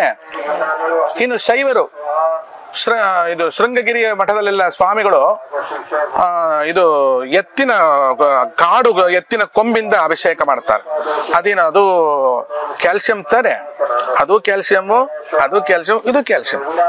ಜೊತೆಗೆ ಪ್ರಭುಂ ಪ್ರಾಣನಾಥಂ ವಿಭುಂ ವಿಶ್ವನಾಥಂ ಜಗನ್ನಾಥನಾಥಂ ಸಗಾನಂದವಾದ್ಯಂ ಭವಶಂಕರಂ ಭೂತಭೂತೇಶ್ವರಂ ಭೂತನಾಥಂ ಶಿವಂ ಶಂಕರಂ ಶಂಭುಮೀಶಾನಮೀರೆ. ನಾವು ಶಂಕರನ್ನ ಪೂಜಿಸುವುದಾದ್ರಿಂದ ನಾವು ಯಾರನ್ನು ಪೂಜಿಸ್ತೀವಿ ಅದೇ ವೇಷ ಹಾಕೊಳ್ತೀವಿ. ಹೇಗೆ? ಅದ್ರ ಅವಶ್ಯಕತೆ ಇದೆಯಾ ಅಂತ ಕೇಳಿದ್ರೆ, ನೀವು ವಿಷ್ಣುವಿನ ದೇವಸ್ಥಾನಕ್ಕೆ ಹೋಗಿ ನೋಡಿ, ವಿಷ್ಣು ಕೂಡ ಶಂಖ ಚಕ್ರ ಗದೆ ಪದ್ಮ ಇಟ್ಕೊಂಡಿರ್ತಾನೆ, ಹೊರಗೆ ಇಬ್ರು ಕಾವಲ್ಗಾರ ಇರ್ತಾರೆ, ಅದನ್ನ ಇಟ್ಕೊಂಡಿರ್ತಾರೆ. ನೋಡಿದ್ರಾ? ನೀ ಹೋಗಿದ್ಯಾ? ಮತ್ತೆ ಹೋಗ್ಬೇಕು ಬಿಡಪ್ಪ ಮಮತಾಸ್. ಒಂದು ವಿಷ್ಣುವಿನ ಗುಡಿಗೆ ಹೋಗು ನೀನು. ಶಂಖ ಚಕ್ರ ಗದಾ ಪದ್ಮ ವಿಷ್ಣುವಿನ ವೇಷ, ಹೊರಗಡೆ ಇಬ್ರು ಕಾವಲ್ಗಾರ ಇರ್ತಾರೆ, ಜಯ ವಿಜಯ ಅಂತ ಹಿಂಗಿರ್ತಾರ. ಅವ್ರಿಗೂ ಶಂಖ ಚಕ್ರ ಗದಾ ಪದ್ಮಗಳಿರುತ್ತೆ. ಅಂದ್ರೆ ಡ್ರೆಸ್ ಕೋಡ್. ನಮ್ಮ ದೇವರು ಯಾವ ವೇಷ ಹಾಕೊಂಡಿದಾರೋ 4-5 ಮೋಕ್ಷಗಳಿದೆ. ಅದ್ರಲ್ಲಿ ಸಾರೂಪ್ಯ ಮೋಕ್ಷ ಅಂತಿದೆ. ಭಗವಂತನ ರೂಪವನ್ನೇ ತೊಟ್ಟು ಭಗವಂತನೇ ಅಧ್ಯಯನ ಮಾಡ್ತಾ ಮಾಡ್ತಾ ಮಾಡ್ತಾ ಮಾಡ್ತಾ ಮಾಡ್ತಾ ಭಗವಂತನ ತತ್ವವನ್ನೇ ತಮ್ಮೊಳಗೆ ಅಂದ್ಕೊಂಡ್ಬಿಡೋದು. ಈಗ ಕೆಲವು ನಾಟಕಗಳಲ್ಲಿ ಭೀಮನ ವೇಷ ಹಾಕ್ತಾರೆ, ಅವ್ರು ಸಾಯ ತನಕ ಭೀಮನ ವೇಷ ಹಾಕಿರ್ತಾರೆ. ಅದ್ರ ಮನೇಲಿ ಕುತ್ಕೊಂಡಾಗ ಹೇ ತಿಳಿಯುವುದಿಲ್ವ ನಿನಗೆ ಅಂತಾರೆ. ಅಂದ್ರೆ ಆಕ್ಷನ್ ಅದು ಮಾಡಿ ಮಾಡಿ ಅದು ಬಂದ್ಬಿಡುತ್ತೆ. ಹಾಗೆ ಇದು ನಾವು ಅಭ್ಯಾಸ ಮಾಡ್ತಾ ಮಾಡ್ತಾ ನಮಗೆ ಅಸಹ್ಯ ಹೋಗುತ್ತೆ. ಜೊತೆಗೆ ಇದರಲ್ಲಿ ಒಂದು ಮಹಾತತ್ವ ಅಡಗಿದೆ. ಇದಕ್ಕೆ ಮಹಾಶಂಖ ಅಂತ ಹೆಸರು. ಏನೇಳಿ? ಮಹಾಶಂಖ. ನೀವು ಅಭಿಷೇಕ ಮಾಡೋದು ಶಂಖನೇ, ಇದು ಮಹಾಶಂಖ. ಈ ಮಹಾಶಂಖ ಯಾರ್ಯಾರ್ದು ತಲೆಬುರುಡೆ ನಾವು ತರೋಲ್ಲ. ಇದು ಕಾಶಿಯಲ್ಲಿ ಅನೇಕ ಅಘೋರಿಗಳು ಅಥವಾ ಬ್ರಹ್ಮಜ್ಞಾನಿಗಳು ತಮ್ಮ ಶರೀರವನ್ನು ಬಿಟ್ಟಿರ್ತಾರೆ. ಅದು ನಮಗೆ ಪ್ರಾಪ್ತಿ ಆಗತ್ತೆ, ಇಂಥ ಕಡೆ ಹೋಗು ಅಂತ ಹೇಳುತ್ತೆ. ಆ ಹೋದಾಗ ನೀನ್ ನಂಬ್ತೀಯೋ ಬಿಡ್ತೀಯೋ ಅಥವಾ ನಾನು ಕರ್ಕೊಂಡೋಗಿ ನಿಂತ ವಿಡಿಯೋ ಮಾಡಿಸ್ತೀನಿ, ಅವಾಗಲೇ ನಿಂಗೆ ಗೊತ್ತಾಗೋದು ದಟ್ ಆ ತಲೆಬುರುಡೆ ಮಾತ್ರ ಶೇಕ್ ಆಗತ್ತೆ, ಇದು ನಿನ್ನದು ಅಂತ. ಅದನ್ನ ತಂದು ನಾವು ಸಂಸ್ಕರಿಸಿ ಅದರಲ್ಲೇ ಊಟ, ಅದರಲ್ಲೇ ನೀರು ಇತ್ಯಾದಿ ಕುಡಿತೇವೆ. ಒಬ್ಬ ಅಘೋರಿಯ ಅಲಂಕಾರ ಹೇಗಿರುತ್ತೆ? ಅಘೋರಿ ಯಾವುದೇ ಅಲಂಕಾರ ಹಾಕೊಳ್ಳಲ್ಲ. ಹಾಗೆ ನಾನು ಕೂಡ 8-10 ವರ್ಷಗಳ ಕಾಲ ನಗ್ನವಾಗಿ ಇದ್ದೆ. ನನ್ನ ಹಳೆ ಫೋಟೋಗಳನ್ನು ಯಾವಾಗಾರ ಕೊಡ್ತೀನಿ, ಈಗ ನನ್ನ ಹತ್ರ ಇಲ್ಲ. ಅದರಲ್ಲಿ ನಗ್ನವಾಗಿದ್ದುಕೊಂಡು ರಾಕ್ ಬಲ್ತೀವಿ, ಸುಟ್ಟ ಹೆಣದ ಭಸ್ಮವನ್ನೇ ಧಾರಣೆ ಮಾಡ್ಕೋತಿದ್ದೆ. ಎಲ್ಲವನ್ನೂ ಮಾಡ್ಕೊಂಡಿದ್ರು. ಈಗ ಲಲಿತಾ ಮಹಾತ್ರಿಪುರ ಸುಂದರಿಯ ಆರಾಧನೆ ಬಹಳ ಮಾಡ್ತಾ ಇದ್ದೀನಿ. ನಾನು ಮೊದಲೇ ಹೇಳಿದೆ, ಯಾರನ್ನ ಆರಾಧನೆ ಮಾಡ್ತಾರೆ ಆ ವೇಷ ಹಾಕೋಬೇಕು ಅಂತ. ಶ್ರೀ ಮಹಾಲಲಿತಾ ತ್ರಿಪುರ ಸುಂದರಿಯ ಆರಾಧನೆ ನಡೀತಾ ಇರೋದ್ರಿಂದ, ಶ್ರೀಚಕ್ರ ಆರಾಧನೆ ನಡೀತಿರೋದ್ರಿಂದ ಅವಳ ಪ್ರೀತ್ಯರ್ಥವಾಗಿ ಈ ವೇಷ ನಾನು ಹಾಕೊಳ್ತೇನೆ. ಯಾಕೆ ಅಂದ್ರೆ ಹಿಂದಿನ ಕಾಲದಲ್ಲಿ ಹಾಲಮ್ಮ ಹಾಲಮ್ಮ ಅಂತಿದ್ವಿ. ಅವಳ ಹೆಸರು ಹಾಲಮ್ಮ ಅಲ್ಲ, ಅವಳ ಹೆಸರು ನೀಲಮ್ಮ, ಸುವರ್ಣಮ್ಮ ಅಂತ. ಹಾಲ್ ಮಾರಕ್ ಬರ್ತಿದ್ಲು ಇಲ್ಲ, ಅವಳ ಹೆಸರು ಎಲ್ಲರೂ ಹಾಲಮ್ಮ ಅಂತಿದ್ರು. ಮೊಸರಮ್ಮ ಬಂದ್ಲೇನೋ ಅಂತಿದ್ರು. ಮೊಸರಮ್ಮ ಅಲ್ಲ, ಅವಳ ಹೆಸರು ಗೌರಮ್ಮ. ನಾವು ಮೊಸರಮ್ಮ ಅಂತಿದ್ವಿ. ಅವ್ನ್ ತರಕಾರಿ ಅವ್ನ್ ಬಂದೇನೋ, ಅವನ ಹೆಸರು ಚನ್ನಬಸಪ್ಪ, ತರಕಾರಿ ಅವ್ನ್ ಬಂದ ಅಂತಿದ್ವಿ. ಯಾಕೆ ಅಂದ್ರೆ ಯಾವುದೋ ಒಂದು ವಸ್ತುವನ್ನ ಪ್ರಧಾನವಾಗಿ ಇಟ್ಕೊಂಡು ಅದರಲ್ಲಿ ಉಪಜೀವನ ನಡೆಸ್ತಾರಾದ್ರಿಂದ ಆ ವಸ್ತುವೇ ಅವರನ್ನ ಸೂಚಿಸುತ್ತೆ, ಹೆಸರು ಕರೀತೆ. ಹಾಗೆ ನಾನು ಭೈರವಿಯನ್ನೇ ಅಂದ್ರೆ ಮಹಾಲಲಿತಾ ತ್ರಿಪುರ ಸುಂದರಿಯ ಆರಾಧನೆ ಮಾಡ್ತಾ ಇರೋದ್ರಿಂದ ಹಾಲು ಹೊತ್ತವ್ರಂಗೆ, ಮೊಸರಮ್ಮ ಹೊತ್ತವ್ರಂಗೆ ನಾನು ಭೈರವಮ್ಮ ಅಷ್ಟೇ. ನಾವು ಈ ಮಹಾಕುಂಭ ಮೇಳದಲ್ಲಿ ನೋಡಿದೀವಮ್ಮ, ಬಹಳಷ್ಟು ಜನ ಪಾಶ್ಚಾತ್ಯರು ಬಂದು ಸನಾತನ ಧರ್ಮವನ್ನ ಒಪ್ಪಿಕೊಳ್ತಾ ಇದ್ದಾರೆ. ನಿಮಗೇನ್ ಅನ್ಸುತ್ತೆ ಅಮ್ಮ, ಇಡೀ ವಿಶ್ವವೇ ಸನಾತನ ಧರ್ಮವನ್ನ ಒಪ್ಪಿಕೊಳ್ಳುತ್ತಾ? ಯಾಕೆ ಗೊತ್ತಾ ತಾಯಿ,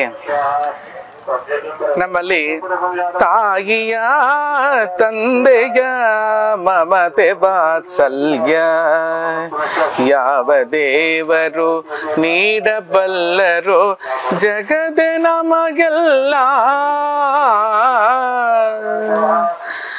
ನಮ್ಮಲ್ಲಿ ಮಾತೃದೇವೋ ಭವ, ಪಿತೃದೇವೋ ಭವ, ಆಚಾರ್ಯ ದೇವೋ ಭವ, ಅತಿಥಿ ದೇವೋ ಭವ. ಬಸವಣ್ಣವರು ಹೇಳೋ ಪ್ರಕಾರ ದಯವೇ ಧರ್ಮದ ಮೂಲವಯ್ಯ.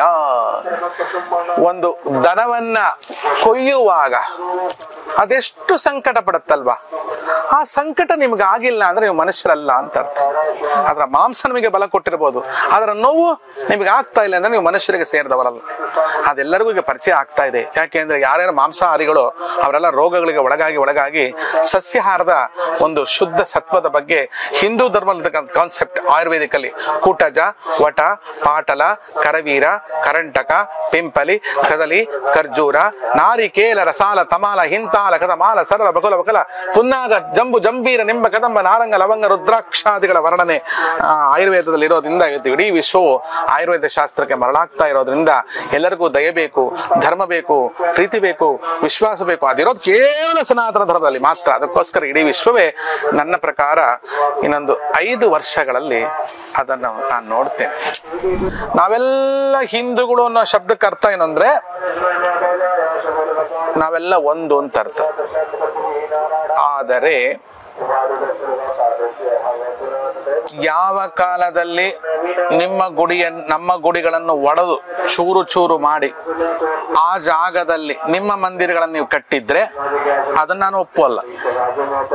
ಬೇಕಾದಷ್ಟು ಜಾಗಗಳಿದೆ, ಅದಕ್ಕೆ ನನ್ನ ಗುಡಿಯನ್ನೇ ಒಡೆದು ಬಿಟ್ಟು ನೀನು ಗುಡಿ ಕಟ್ಟಬೇಕು ಅಂತಿಲ್ಲ. ಅವಾಗೇನಾಗತ್ತೆ, ನನ್ನ ದೇವನೇ ದೊಡ್ಡವನು ಎಂದು ತಿಳಿದ ನೀನು ನಿನ್ನ ದೇವನು ಇಲ್ಲಿಲ್ಲ ಎಂದು ಭಾವಿಸಿದರೆ ನಿನ್ನ ಧರ್ಮವನ್ನು ನಾವು ಒಪ್ಕೊಳ್ಳೋಕೆ ರೆಡಿ ಇಲ್ಲ.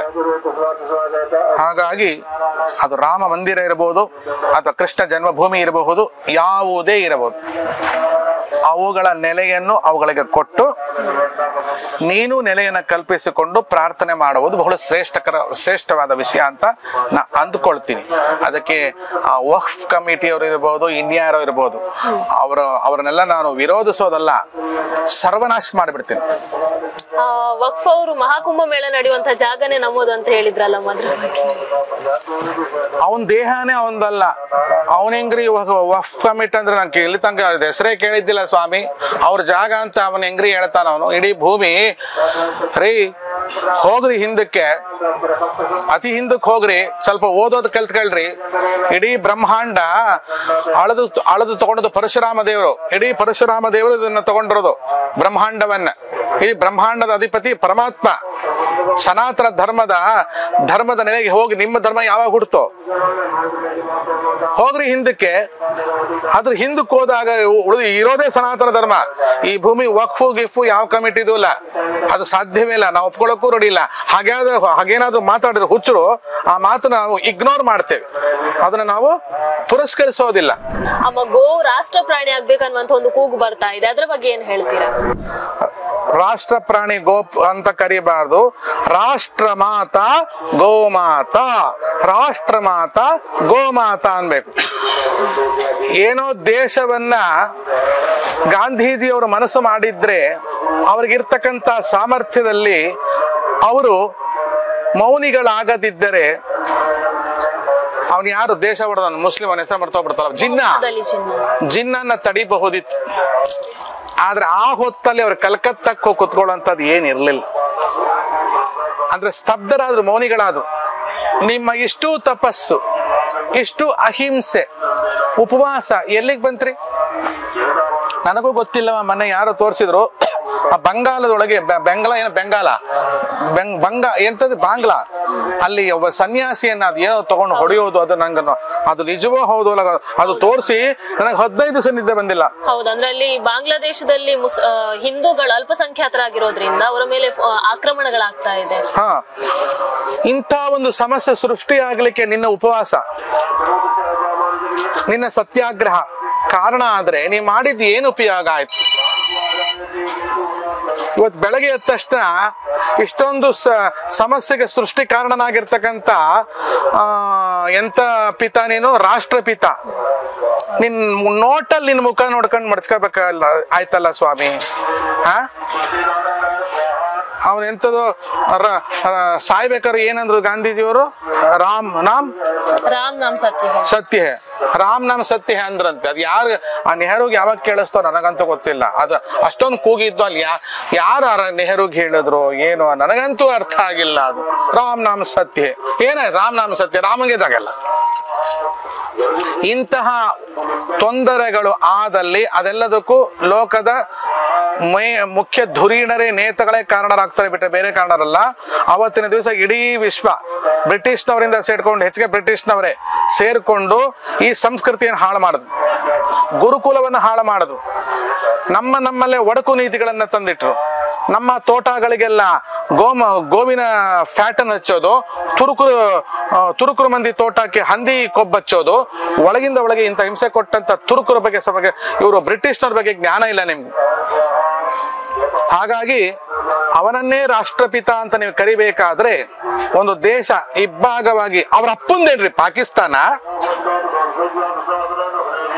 ಯಾರೇ ಅವರು ಬಂದಂತ ಅರಬರು ಯಾರು ಇಲ್ಲಿ ಉಳ್ಕೊಂಡಿಲ್ಲ.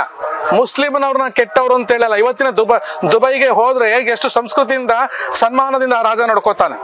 ಅವನು ಮುಸ್ಲಿಮನೇ ತಾನೆ. ನಾವು ಮುಸ್ಲಿಮರ ಬಗ್ಗೆ ಬೈತಾ ಇಲ್ಲ, ಭಾರತದಲ್ಲಿರ್ತಕ್ಕಂಥ ಹುಚ್ಚು ಮುಸ್ಲಿಮರ ಬಗ್ಗೆ ಹೇಳ್ತಾ ಇದ್ದೀನಿ. ಸನಾತನರಾಗಿ ನಿಮ್ಮಪ್ಪಂಗ್ ಹುಟ್ಟಿ ಹಿಂದ್ ಹೋಗಿ ನೋಡು, ನಿಮ್ಮಪ್ಪ ಯಾರು ಅಂತ ಗೊತ್ತಾಗತ್ತೆ. ಅದು ಸ್ವಲ್ಪ ತೆಗೆದು ನೋಡು. ತೆಗೆದು ನೋಡಿದಾಗ ನಿಮ್ ತಂದೆನೇ ನೀನು ಬೈತಾ ಇದೆಯಲ್ಲೋ ಮೂರ್ಖ. ಅಂತ ಬೈಯೋರಿಗೆ ಇವನು ಯಾವನೋ ವಿಶ್ವಧರ್ಮ ಲೋಕೋಧರ್ಮ ಅವ್ರ ಪ್ರಾರ್ಥನೆ ಚೆನ್ನಾಗಿದೆ ಅಂತ ಅವನು ಯಾವನೋ ನಿಜ ಗುಣಾನಂದ ಬೈತಾ ಇದ್ದಾನಲ್ಲ. ಏನ್ರಿ ಇದೆಲ್ಲ ಅರ್ಥ?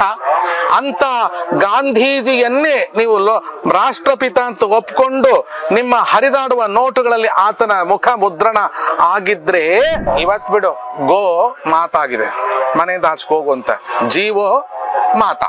ಅರ್ಧ ಸಂಸ್ಕೃತ ಅರ್ಧ ಇಂಗ್ಲಿಷ್ ತಗೋಣ. ಅಂತಹ ಮಾತೆ, ಗೋಮಾತೆ ಭಾರತಕ್ಕಲ್ಲ ವಿಶ್ವಕ್ಕೆ ಆಗಬೇಕು. 2 ಸ್ಪೂನ್ ಹಾಲು ಕೊಟ್ಟಂತ ತಾಯಿ ನಿಮಗೆ ತಾಯಿಯಾಗಿ ಕಡೆ ತನಕ ಆ ವೃದ್ಧಾಶ್ರಮದಲ್ಲೇ ಉಳಿದ್ರು.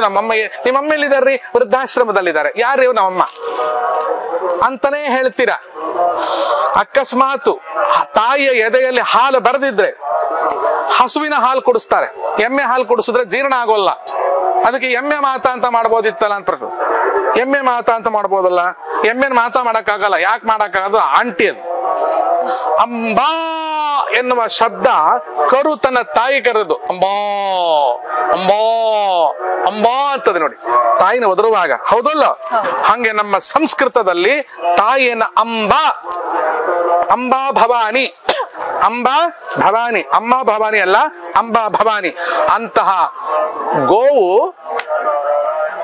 ಲೀಟರ್ ಗಟ್ಲೆ ಹಾಲು, ಕಾಫಿ, ಚಾಯ್, ಮಕ್ಕನ್, ನವನೀತ, ಬೆಣ್ಣೆ, ಮೊಸರು, ಪೇಡೆ ಏನೆಲ್ಲ ಕೊಡ್ತಿದ್ಯಲ್ರಿ. ಅದನ್ನ ಯಾಕ್ರಿ ಕುತ್ತಿಗೆ ಕೊಯ್ ಸಾಯಿಸ್ತೀರಾ? ನಾಚಿಕೆ ನಿಮ್ಗೆ?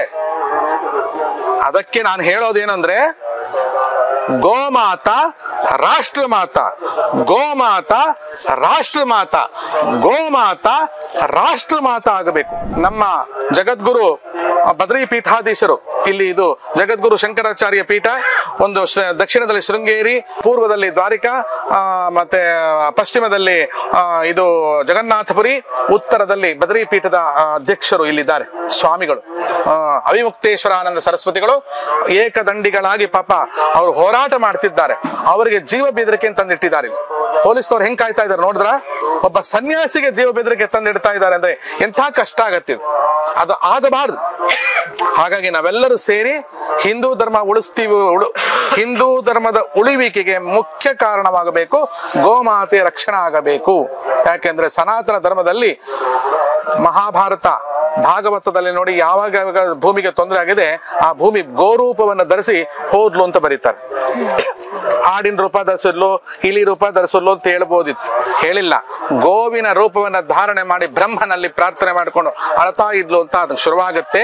ಅದೆಲ್ಲ ಹಂಗೆ ಗೋರೂಪ ಧರಿಸ್ಕೊಂಡೋದ್ಲು ಅಂತವಿರಲ್ಲ, ಅದು ಸಾಂಜ್ಞಿಕ ಅಂದ್ರೆ ಸಂಜ್ಞಾ ರೂಪದಲ್ಲಿ ಹೇಳಿದ್ದಾರೆ. ಹಾಗಾಗಿ ರಾಷ್ಟ್ರ ಮಾತಾ, ರಾಷ್ಟ್ರ ಮಾತಾ, ರಾಷ್ಟ್ರ ಮಾತಾ, ಸನಾತನ ಹಿಂದೂ ಧರ್ಮಕ್ಕೆ ಜಯವಾಗಲಿ ಅನ್ನಬೇಕು. ನಮ್ಮ ಭಾರತೀಯ ಸಂಸ್ಕೃತಿಯನ್ನು ಬಿಟ್ಟು ಪಾಶ್ಚಾತ್ಯ ಸಂಸ್ಕೃತಿ ಅಂತ ಬಹಳಷ್ಟು ಜನ ಆಕರ್ಷಿತರಾಗಿದ್ದಾರೆ. ಅದ್ರ ಬಗ್ಗೆ ಏನ್ ಹೇಳ್ತೀರಾ? ಈಗ ನೀನು ನೋಡಿದಂತೆ ಕುಂಭಮೇಳದಲ್ಲಿ ಅನೇಕ ವಿದೇಶಿಯರು ನಮ್ಮ ಸನಾತನದ ಸಂಸ್ಕೃತಿಯನ್ನ ಪಾಲಿಸ್ತಿರೋದು ನೀನು ನೋಡಿದ್ಯಾ? ಎಲ್ಲರೂ ರುದ್ರಾಕ್ಷ ಮಾಲೆ, ಸಾರಿ, ಆಮೇಲೆ ವಿಭೂತಿ, ಆಮೇಲೆ ಹರೇ ರಾಮ ಡ್ಯಾನ್ಸ್ಗಳು. ಅವ್ರು ನಮ್ಮನ್ನ ಮಾಡ್ತಾ ಇದಾರೆ, ನಾವು ಅವ್ರನ್ನ ಮಾಡ್ತಾ ಇದ್ದೇವೆ. ಅವ್ರು ಆ ಸಂಸ್ಕೃತಿಯನ್ನು ಪಾಲಿಸ್ಬೇಕು. ಯಾರ್ಯಾರು ಸನಾತನ ಸಂಸ್ಕೃತಿಯನ್ನ ಬಿಟ್ಟು ವೇಷದಿಂದ ಇರ್ಬೋದು, ಭೂಷದಿಂದ ಇರ್ಬೋದು, ನೀವು ಅನ್ಯರನ್ನ ನೀವು ಫಾಲೋ ಮಾಡ್ತಾ ಇದ್ರೆ ನೀವು ಅರ್ಥ ಮಾಡ್ಕೊಳ್ಳಿ, ನಿಮ್ಮ ಜನನಕ್ಕೆ ಕಾರಣರಾಗಿರ್ತಕ್ಕಂಥವ್ರ ನೀವು ಮರ್ತಿದ್ದೀರಿ ಅಂತ. ಅದು ಆಗಬಾರದು, ಅದನ್ನ ನಾವು ಒಪ್ಪೋದಿಲ್ಲ. ಅಮ್ಮ, ಇಲ್ಲಿವರೆಗಿನ ರಾಜಕೀಯ ನಾಯಕರನ್ನ ನೋಡಿದ್ರೆ ಸನಾತನ ಧರ್ಮವನ್ನ ಬಹಳ ಅದ್ಭುತವಾಗಿ ಎತ್ತಿ ಹಿಡಿತಾ ಇರುವಂತವ್ರು ನಮಗೆ ಕಾಣಿಸ್ತಾ ಇರುವಂತದ್ದು ಮೋದಿಜಿ ಮತ್ತು ಯೋಗಿಜಿ. ಅವ್ರ ಬಗ್ಗೆ ಏನ್ ಹೇಳ್ತೀರಾ? ಯೋಗಿಜಿಗೆ ಇರ್ತಕ್ಕಂಥ ಶಕ್ತಿ ಬಹಳ ದೊಡ್ಡದು ಅಲ್ವಾ? ಪ್ರಧಾನಮಂತ್ರಿ ಮೋದಿಜಿಗೆ ಇರ್ತಕ್ಕಂಥ ತಲೆ ದೊಡ್ಡದು, ಆದ್ರೆ ಭಗವಂತನ ಅನುಗ್ರಹ ಅದಕ್ಕಿಂತ ದೊಡ್ಡದು ಅಲ್ವಾ? ಆ ಅನುಗ್ರಹವನ್ನು ಅರಿತು ಮನೆಗೆ ಮಂತ್ರಾಲಯ, ಮನಸೇ ದೇವಾಲಯ, ದೇವರೆಲ್ದು ಪ್ರೇಮ ಸ್ವರೂಪ, ಪ್ರೀತಿ ಮಾತ್ರವೇ ನಂದ ದೀಪ, ಅರಿತು ಬಾಳಲು ಜನ್ಮ ಸಾರ್ಥಕ. ಅವತ್ತು ರಾಮ ಜನ್ಮಭೂಮಿಯ ಯುದ್ಧದಲ್ಲಿ ನಾನು ಹೋಗಿದ್ದೆ, ನಾನು ಕರ್ಕೊಂಡು ಹೋಗಿದ್ರು. ನಾನು ಗುಡಿ ಹತ್ರ ಹೋಗಿದ್ದೆ, ಕಲ್ಲೇಟು ಪಲ್ಲೇಟು ಆಗಿ ಎಲ್ಲ ಆಗಿದ್ದು, ಗಾಯಗಳಿದ್ರು, ಇಲ್ಲ ಕೈ ತುಂಡಾಗ ಅಲ್ಲಾಡ್ತಿತ್ತು. ಹಿಂಗೆ ಹಿಡ್ಕೊಂಡ್ ಬಂದವಳು ನಾನು. ಪೇಜಾರ ಸ್ವಾಮಿಗಳು ನನ್ನ ಗುರುಗಳು, ಅವರ ಗುರುಗಳು ನನ್ನ ಗುರುಗಳು. ಹೋಗಿದ್ದೆ, ಅದು ದೊಡ್ಡ ದುರಂತ. ನಾನು ಹೇಗೆ ಬಚಾವ್ ಬಂದೆ ಗೊತ್ತಿಲ್ಲ. ಆದ್ರೆ ಯಾವುದೇ ಮುಸ್ಲಿಮ್ನವರು ಅಲ್ಲಿ ನಮ್ಗೆ ತೊಂದರೆ ಕೊಟ್ಟಿಲ್ಲ. ಅವ್ರು ಬಂದೇ ಇರಲಿಲ್ಲ ಅಲ್ಲಿ ತಡೆದವರು, ಹೊಡೆದವರು ಎಲ್ಲ ಸನಾತನ ಧರ್ಮ ಪಟ್ಟಿ ಹಚ್ಕೊಂಡವ್ರೆ. ಅಂದ್ರೆ ನೀವು ಕರಸೇವಕರಾಗಿ ಹೋಗಿ? ಹೌದು ಹೌದು ಹೌದು. ನಿಮ್ಮ ಅನುಭವವನ್ನ ಹೇಳ್ತೀರಾ? ತಾಯಿ ಹೆಂಗ್ ಹೇಳಿ, ಊಟವಿಲ್ಲ, ತಿಂಡಿಲ್ಲ, ನಿದ್ರೆ ಇಲ್ಲ. ನದಿ ದಡದಲ್ಲಿ ನಮ್ಮನ್ನ ಅರೆಸ್ಟ್ ಮಾಡಿದ್ರು. ಅದ್ರಲ್ಲೂ ತಪ್ಪಿಸ್ಕೊಂಡು ಹೋದೆ ನಾನು. ತಪ್ಪಿಸ್ಕೊಂಡೋಗಿ ಯಾವುದೋ ಒಂದು ಪಂಜಾಬ್ನವ್ರ ಜೊತೆ ಹೋಗಿ ಸೇರ್ಕೊಂಡು, ಅವರೆಲ್ಲೋ ಒಂದು ಟ್ರೈನ್ ಎತ್ಕೊಂಡು ಇನ್ನೆಲ್ಲೋ ಗಾಡಿ ಮಾಡ್ಕೊಂಡು ಸೀದಾ ರಾಮ ಮಂದಿರ ಹೋಗೊತ್ತಿಗೆ ಅವ ಧ್ವಜ ಹಾರಿಸ್ಕೊಂಡಿದ್ದ. ಅಲ್ಲಿ ಒಂದು ಸಮಸ್ಯೆ ನನಗೆ ಏನ್ ಕಾಣುತ್ತೆ ಅಂದ್ರೆ, ಈ ಟೋಂಬ್ ಇದೆಯಲ್ಲ, ಅದಕ್ಕೇನಂತಾರೆ, ಶಿಖರ, ರೌಂಡ್ ಶಿಖರ. ಅಲ್ಲಿ ರಾಮನ ಪೂಜೆಯೇ ನಡೀತಿದ್ದು, ಬೇರೆ ಯಾವುದೂ ನಡೀತಿರ್ಲಿಲ್ಲ. ಈಗ ನೀವು ಇಲ್ಲಿ ಏನ್ ಬರುತ್ತೆ ಅಂದ್ರೆ, ಆರ್ಕಿಟೆಕ್ಟ್ ನಿಮಗೆ ಗೊತ್ತಿಲ್ಲ. ನೀವು ನೋಡಿ, ಓ ಅನ್ನಿ, ಅದು ರೌಂಡ್ ಆಗಿ ಅಂತ ಕೇಳುತ್ತೆ. ಎಲ್ಲಿ? ಗೋಲ್ ಗುಂಬಜ್ ಅಲ್ಲಿ. ನಮ್ಮ ಶಿಖರ ಮೊದ್ಲು ಹೀಗಿರ್ಲಿಲ್ಲ. ಇಲ್ಲಿ ಓಂ ಅನ್ರಿ, ಓಂ ಇಲ್ಲಿ ಬಡಿಯುತ್ತೆ, ಇಲ್ಲಿ ಬಡಿಯುತ್ತೆ. ಸೈನ್ಸ್ ಗೊತ್ತಲ್ರಿ, ಯಾಕೋ ಹೆಂಗಾಗತ್ತೆ ನಿಮ್ಗೆ ಗೊತ್ತಿರ್ಬೋದಲ್ವಾ. ವೃತ್ತಾಕಾರದಲ್ಲಿ ಜ್ಞಾನ ಹೆಚ್ಚುತ್ತೆ. ನಿಮ್ಮ ಬುಲ್ಡೆ ಗುಂಡಗಿದೆಯಾ, ಹಿಂಗಿದ್ಯಾ? ನಿನ್ ತಲೆ ಹಿಂಗಿದ್ಯಾ? ಹಂಗಿಲ್ಲ ತಾನೆ. ಹಾಗೆ ಇಡೀ ದೇವಸ್ಥಾನ ಅಂದ್ರೆ ನಮ್ಮ ಶರೀರ. ತಲೆ ಗುಂಡಿಗೆ ಇರಬೇಕು ಅಂದ್ರೆ ಗೋಪುರನು ಗುಂಡಿಗೆ ಇರಬೇಕು. ಅದು ಅವ್ರಿಗೆ ಯಾರು ಅರೇಬಿಯಾದವ್ರಿಗೆ ಏನ್ ಗೊತ್ತಾಯ್ತು ನಂಗೆ ಗೊತ್ತಿಲ್ಲ, ಮಾಡಿದ್ದಾರೆ. ಆದ್ರೆ ಉದ್ದ ಶಿಖರ ಅವೆಲ್ಲ ನಾನು ಒಪ್ಪಲ್ಲ. ತಿರುಪತಿಗೆ ಹೋಗಿ ಮೇಲೆ ವೃತ್ತವೇ ಇದೆ. ಮೈಸೂರು ಅರಮನೆ ನೋಡಿ, ವೃತ್ತವೇ ಇದೆ. ವೃತ್ತವು ಮುಸ್ಲಿಮರ ಕಲ್ಚರ್ ಅಲ್ಲ.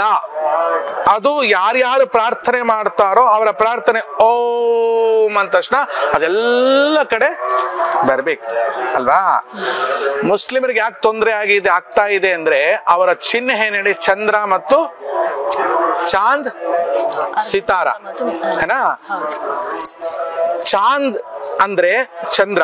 ಅಕಾರ್ಡಿಂಗ್ ಟು ಜ್ಯೋತಿಷ್ಯ ಚಂದ್ರನಿಗೂ ಶುಕ್ರನಿಗೂ ಹಾಗೆ ಬರೋಲ್ಲ. ಎರಡು ಡೆಡ್ ಆಪೋಸಿಟ್. ಅವ್ರ ಚಿಹ್ನೆನೇ ಅವ್ರು ಸರಿಯಾಗಿ ಇಟ್ಕೊಂಡಿಲ್ಲ. ಅವರ ಚಿಹ್ನೆ ಬರೀ ಚಂದ್ರ ಬಂದಿದ್ರೆ ಸಾಕಾಗಿತ್ತು, ಅಥವಾ ಸಿತಾರ ಬಂದಿದ್ರೆ ಸಾಕಾಗಿತ್ತು. ನೋಡಿ ಬೇಕಾದ್ರೆ ಹೆಣ್ಮಕ್ಳೆ ಹೊಡೆದಾಡ್ಕೊಳ್ಳೋದು, ಗಂಡಸರಲ್ಲ. ಗಂಡಸರು ಹೊಡೆದಾಡಕ್ಕೆ ಹೆಣ್ಮಕ್ಳೇ ಕಾರಣ ಆಗ್ಬಿಡ್ತಾರೆ.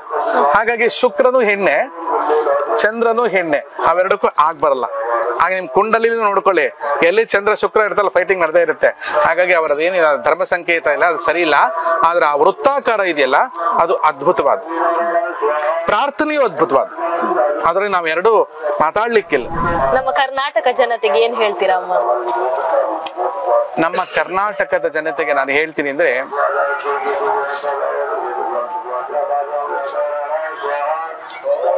ಭಾರತ ಜನನಿಯ ತನುಜಾತೆ ಜಯ ಹೇ ಕರ್ನಾಟಕ ಮಾತೆ ಅಂತ ಕುವೆಂಪು ಅವರು ಬಹಳ ಅದ್ಭುತವಾಗಿ ಬರೆದಿದ್ರು. ನೀವು ಕರ್ನಾಟಕ ಜಯ ಹೇ ಭಾರತ ಜನನಿಯ ತನುಜಾತೆ. ತನು ಅಂದ್ರೆ ತನ್ನ ಶರೀರದ ಹುಟ್ಟಿದವಳು.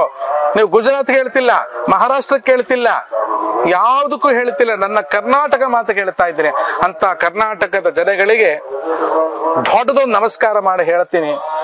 ದಯವಿಟ್ಟು ದಯವಿಟ್ಟು ದಯವಿಟ್ಟು ಸಾಮರಸ್ಯಕ್ಕೆ ಬರುವಂತಹ ಯಾವುದೇ ತತ್ವಗಳನ್ನ ನೀವೆಲ್ಲ ಅನುಸರಿಸಿ, ಎಲ್ಲ ಗುರುಗಳನ್ನ ನಮಸ್ಕಾರ ಮಾಡಿ ಸಂತೋಷವಾಗಿ ಸಮೃದ್ಧಿಯಾಗಿ ಇರ್ತಕ್ಕಂಥ ಕರ್ನಾಟಕಕ್ಕೆ ಇಡೀ ವಿಶ್ವ ಬಂದು ಬೆಂಗಳೂರು ನೆಲೆಸ್ತಾ ಇದೆ.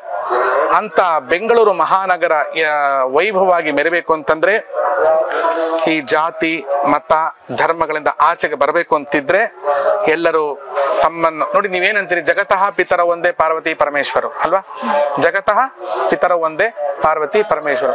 ಮತ್ತೆ ಮುಸ್ಲಿಮ್ಸ್ ನಿಮ್ಮ ಅಣ್ಣ ತಮ್ಮಂದ್ರಲ್ವಾ? ಕೆಟ್ಟ ತಮ್ಮ ಕೆಟ್ಟ ಮಗ ಕೊಂದ್ಬಿಡ್ತೀರಾ, ಅಥವಾ ಅವರಿಂದ ನೀವು ಕೊಲೆಗೊಳಗಾಗ್ತೀರಾ? ಬೇಡ, ಅವ್ರಿಗೆ ಬುದ್ಧಿ ಕಲ್ಸೋಣ. ಹೇಗೆ ಕಲ್ಸೋಣ?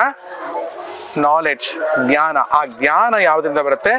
ಪ್ರೀತಿನೇ ಆದ್ಯಾವೃತಂದ ಆಸ್ತಿ ನಮ್ಮ ಪಾಲಿಗೆ, ಹಸಿವಿನಲ್ಲೂ ಹಬ್ಬನೇ, ದಿನವೂ ನಿತ್ಯ ಯುಗಾದಿನೇ, ನನ್ನ ನಿಮ್ಮ ಪಾಲಿಗೆ, ನನ್ನ ನಿಮ್ಮ ಪಾಲಿಗೆ, ಪ್ರೀತಿನೇ ಆದ್ಯಾವೃತಂದ ಆಸ್ತಿ ನಮ್ಮ ಪಾಲಿಗೆ. ನೀ ಹತ್ರ ಇದ್ರೆ ನಂಗ್ ಬೆಟ್ಟಾನ್ ಎತ್ತೀನ್ ಬೆಳ್ಳಾಗೆ. ಗೋವರ್ಧನಗಿರಿ ಈ ಹಾಡು ಅದಕ್ಕೆ ಮಾಡ್ಕೊಡಿ. ನೀ ಹತ್ರ ಇದ್ರೆ ಹಿಂಗೆ ಬೆಟ್ಟಾನ್ ಎತ್ತೀನ್ ಬೆಳ್ಳಾಗೆ, ಎಸೆ ಕಷ್ಟ ಬಂದ್ರು ನಮ್ಗೆ ಮಕ್ಕಳೇ, ಎಸೆ ಕಷ್ಟ ಬಂದ್ರು ನಮ್ಗೆ ನಾ ಕಾಪಾಡ್ತೀನಿ ಹಿಂಗೆ. ನನಗೊಂದು ಸಂತೋಷ ಏನಂದ್ರೆ ಕರ್ನಾಟಕದಲ್ಲಿ ನಾನು ಹುಟ್ಟಿದ್ದೀನಿ. ನನಗೆ ಮೋಕ್ಷ ಬೇಡ, ನನಗೆ ಮೋಕ್ಷ ಬೇಡ. ಜನುಮ ಜನುಮದಲ್ಲೂ ಕರ್ನಾಟಕದಲ್ಲಿ ನಾನು ಹಿಂದುವಾಗಿ ಹುಟ್ಟಲಿಕ್ಕೆ ಇಷ್ಟ ಪಡ್ತೀನೋ ಗೊತ್ತಿಲ್ಲ. ಪರಮತದಲ್ಲಿ ಹುಟ್ಟಿದ ಮುಮ್ತಾಜ್ ಆಗಿ ಹುಟ್ಟಲಿಕ್ಕೆ ಇಷ್ಟಪಡ್ತೀನಿ. ನನಗೆ ತುಂಬಾ ಇಷ್ಟ ಆಯ್ತು. ಯಾಕೆಂದ್ರೆ ಅನ್ಯ ಧರ್ಮೀಯಳಾಗಿದ್ದರೂ ಆ ಹಿಂದೂ ಧರ್ಮದ ಮಹತ್ವವನ್ನು ತನ್ನ ಕಣ ಕಳೆದು ಹೊತ್ಕೊಂಡಿರ್ತಕ್ಕಂಥ ಮುಮ್ತಾಜ್ ಆಗಿ ಹುಟ್ಟಲಿಕ್ಕೆ ಇಷ್ಟಪಡ್ತೀನಿ. ಹಿಂದೂ ಧರ್ಮದಲ್ಲಿ ಹುಟ್ಟಿ ಗಂಗಾ ನದಿನ ಬೈಯೋದು, ಹಿಂದೂ ಧರ್ಮದಲ್ಲಿ ಹುಟ್ಟು ಸನಾತನ ಧರ್ಮ ಬೈಯೋದು, ಇಂಥ ಕೆಟ್ಟ ಜನ್ಮಕ್ಕಿಂತ ನನಗೆ ನಿನ್ನ ಜನ್ಮವೇ ಶ್ರೇಷ್ಠ ಅನ್ಸುತ್ತೆ. ದೇವರನ್ನ ಸಿಕ್ಕರೆ ಹೇಳ್ತೀನಿ, ನನ್ ಮಮತಾಜ್ ಆಗಿ ಹುಟ್ಟಿಸ್ಬಿಡ. ಒಳ್ಳೇದಾಗ್ಲಿ. ಜೈ ಶ್ರೀ ಮಹಾಕಾಲ್. ಹರ ಹರ ಹರ ಹರ ಹರ ಹರ ರಾಷ್ಟ್ರ ಮಾತಾ, ರಾಷ್ಟ್ರ ಮಾತಾ. ನಿಗದಿ ಒಳಗೆ ಗುಡ್ಡದ ಮೇಲೆ ನಮ್ಮ ಮಠದಲ್ಲಿ ಬಡ ಗುಡಿಸಲು ಮಠ, ಸಾವಿರಾರು ಮಂದಿ ಬಂದು ಊಟ ಮಾಡಿ ಹೋಗ್ತಾರೆ. ಇವತ್ತಿಗೂ ನನಗೊಂದು ಸ್ವಂತ ಒಂದು ಸರಿಯಾದ ಒಂದು ಮನೆ ಇಲ್ಲ. ಯಾಕೆ ಮನೆ ಇಲ್ಲ ಅಂದ್ರೆ ಬಂದದ್ದೆಲ್ಲ ಹಂಚ್ಬಿಡ್ತೀನಿ. ಯಾಕೆ ಹಂಚ್ತೀರಾ ನೀವು ಅಂದ್ರೆ ನಾನು ಹೊಟ್ಟೆ ಹುಟ್ಟಿದ ಮಕ್ಕಳು ನೀವು. ಓಂ ಶ್ರೀ ಹರಿ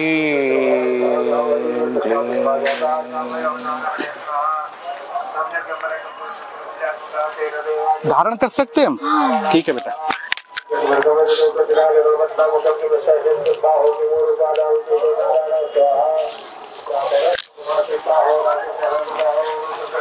ये देखे तो देखो माता जी, इसका पाव का धूली बढ़िया है.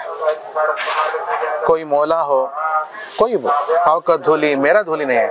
ये धूल मिट्टी का, जो गंगा का धूल है ना, पवित्र होता है बेटा. हाँ, ये मुस्लिम है, बहुत अच्छा रिपोर्टर है. आप अगर आपका मोबाइल में यूट्यूब इसमें आप सर्च करो, टीवी विक्रमा आता है. ये बहुत अच्छा हिंदू के बारे में इतना बहुत जबरदस्त बोलती है. बहुत मेरा प्यारा बेटी है. मैं इधर आके सबको भगवान को ढूंढ रहे थे, मैं मुमताज को ढूंढ रही. कहीं करती होगी ಓ ಮೇರಾ ಇಂತಜಾರ್. ಇವತ್ತಿನ ದಿನ ನಿನಗೆ ಮಂಗಳವಾಗುತ್ತೆ. ಇವತ್ತಿನ ದಿನ ನಿನ್ನನ್ನ ಎಲ್ಲಾ ಟಿವಿಯವ್ರಿಗಿಂತಲೂ ಯಾವ ಲೆಕ್ಕಕ್ಕೆ ಮೆರೆಸ್ತಾರೆ ಅಂದ್ರೆ ನಾನು ಹೇಳ್ತೀನಿ, ರಾಜಕೀಯದಲ್ಲಿ ಮೋದಿನೇ ಹೇಳ್ಕೊಡ್ತಾರೆ. ನಾನೇನಾಗಿತ್ತು ಗುರುಪೂರ್ಣಿಮಾದಲ್ಲಿ ಗುರುಪೂರ್ಣಿಮಾದಲ್ಲಿ ನಂಗೆ ಆವೇಶ ಇರ್ತದೆ. ಆವೇಶದಾಗ ನಾನು ನೆನಪಿರೋದಿಲ್ಲ. ಅದೊಂದು ವಿಡಿಯೋ ಕಳಿಸ್ರಿ. ನಾನು ಹಿಂದೆ ಯಾವನ ಬರ್ತಿದ್ದ, ಏಯ್ ನಿಂಗೆ ಪದವಿ ಸಿಗತ್ತೆ ಕಣೋ ಅಂತ ಬಂತಂತೆ ವಾಣಿ. ಅದು ಮರುದಿವಸಕ್ಕೆ ಎಚ್ಚರಿಕೆ ಆಯ್ತು. ಅವನನ್ನು ಕರ್ಕೊಂಡು ಬಂದವನು ರಾಜೇಶ್ ಬೋರೆ ಅನ್ನೋನು, ಅವನು ಜರ್ನಲಿಸ್ಟ್. ಅವನೇನ್ ಹೇಳ್ದ, ಅಮ್ಮ ಅವರೇ ನೀವು ಅವನಿಗೆ ಪದವಿ ಸಿಗತ್ತೆ ಅಂದ್ರಿ, ಇರೋ ಪದವಿಲು ಕಿತ್ಕೊಂಡು ಹೋಗಿದೆ. ಅವನಿಗೆ ಕಡೆ ಪಕ್ಷ ಒಂದು ಚೇರ್ ಹಾಕಿ ಕೂಡ ಮರ್ಯಾದೆ ಮಾಡಲ್ಲ, ಅವನಿಗೆ ಪದವಿ ಸಿಕ್ಕತ್ತೆ ಅಂತ ಹಿಂಗೆ ಹೇಳಿದ್ರಿ ಅಂದ್ರು. ನಾ ಹೇಳಿಲ್ವಲ್ಲಪ್ಪ, ವಾಣಿ ಬಂದಿದೆ, ವಾಣಿ ಸರಿ ಮಾಡ್ಕೋಬೇಕು. ನಮ್ಗೇನ್ ಗೊತ್ತಾಗ್ತದೆ? ಆಶ್ಚರ್ಯ ಅಂದ್ರೆ 2 ದಿನದಲ್ಲಿ ಮೋದಿಯಿಂದ ಫೋನು, ಮೇಘಾಲಯ ಅವನ್ ಗವರ್ನರ್ ಆಗಿಬಿಟ್ಟ. ಅವ್ನ್ ಮಾತಾಡಿದ್ದು ರೆಕಾರ್ಡಿಂಗ್ ಇದೆಯಾ, ಅದನ್ನ ಕೊಡ್ಬೇಕಂದ್ರೆ ಇವರು ನಂಬಲ್ಲ ಜರ್ನಲಿಸ್ಟ್ಗಳು. துதிப்போர்க்கு வல்வினை துன்பம் போ நெஞ்சில் பதிப்போர்க்கு கதித்தோங்கும் நெஷ்டையும் கைகூடும் நிமரருள் கந்த சஷ்டி கவசந்தனம் அமரர் தீட இட புரிந்த குமரனடி நெஞ்சே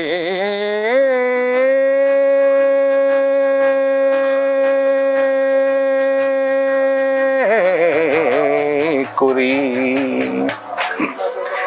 ಸಸ್ತಿಗೆ ನೋಕ ಸರವಣ ಭವನ சேஷ்டரு குதவம் செங்கிதுர்வேலம் பாரவினண்டில் பன்மணி சதங்கை கேதம் பாடா கிங்கிணியாட சஸ்திಗೆ ನೋಕ சரவண பவன சேஷ்டரு குதவம் செங்கிதுர்வேலம் பாரவினண்டில் பன்மணி சதங்கை கேதம் பாடா கிங்கிணியாட மையல் நட ஜயன் மகிழ் வாகனவ கையல் வேலாயுதன் காக்கவின் வந்தோ பரவர வேலாயுதனார் வருகா வருகா வருகா மயிலோன் मयल मोर मोर का ऊपर आने वाला आओ वर्गा वर्गा मैलोन वर्गा सष्टिगे नौक सरवण भवन श्रेष्ठर कुदवं संगीत मनदु மனது மனது மனம் மனம் பேச்சு பேச்சு செயல்கள் செயல்கள் புனிதமாது இருக்கட்டும் இருக்கட்டும் திரைக்கரட சுத்தியே திரைக்கரட சுத்தி அநேக ಶಾಸ್ತ್ರங்களில் ಅನೇಕ ಶಾಸ್ತ್ರ ಅಡಿಪಡೆ ನೋಕಂ ಅಂದ್ರೆ ಆಧಾರ ವಾಕ್ಯ ನಮ್ಮದು ಮನಂ ಪೇಚ್ ಸೇಲ್ಗಳು అంటే ಪನಿಗೆ ಅಂತ చెప్తారు ಕೆಲಸ ಮನದು ಮನಸ್ಸು ಮಾತಾಡುವ ಮಾತು ಕೆಲಸಗಳು ಪುನಿತಮಾದರಿಕಟಂ ಪವಿತ್ರವಾಗಿರಬೇಕು ಇದೇ ಅನೇಕ ಶಾಸ್ತ್ರಗಳಲ್ಲಿ ಕುರಾನ್ ಇರಬಹುದು ಬೈಬಲ್ ಇರಬಹುದು ಗೀತಾ ಇರಬಹುದು ಅದರ ಅಡಿಪಡೆ ನೋಕಂ ಅದರ ಅಂಡರ್ಲೈನ್ ವಾಕ್ಯಗಳು ಇಷ್ಟೇ ಟಿವಿ ವಿಕ್ರಮ ದೇಶ ನಿಮ್ಮ ಕೈಯಲ್ಲಿ ಈ ಕಾರ್ಯಕ್ರಮ ನಿಮಗೆ ಇಷ್ಟ ಆಗಿದ್ದಲ್ಲಿ ಲೈಕ್ ಶೇರ್ ಹಾಗೂ ಕಮೆಂಟ್ ಮಾಡಿ ಟಿವಿ ವಿಕ್ರಮದ ಕಾರ್ಯಕ್ರಮಗಳನ್ನು ನಿರಂತರವಾಗಿ ವೀಕ್ಷಿಸಲು ಸಬ್ಸ್ಕ್ರೈಬ್ ಮಾಡಿ ಬೆಲ್ ಐಕನ್ ಒತ್ತಿ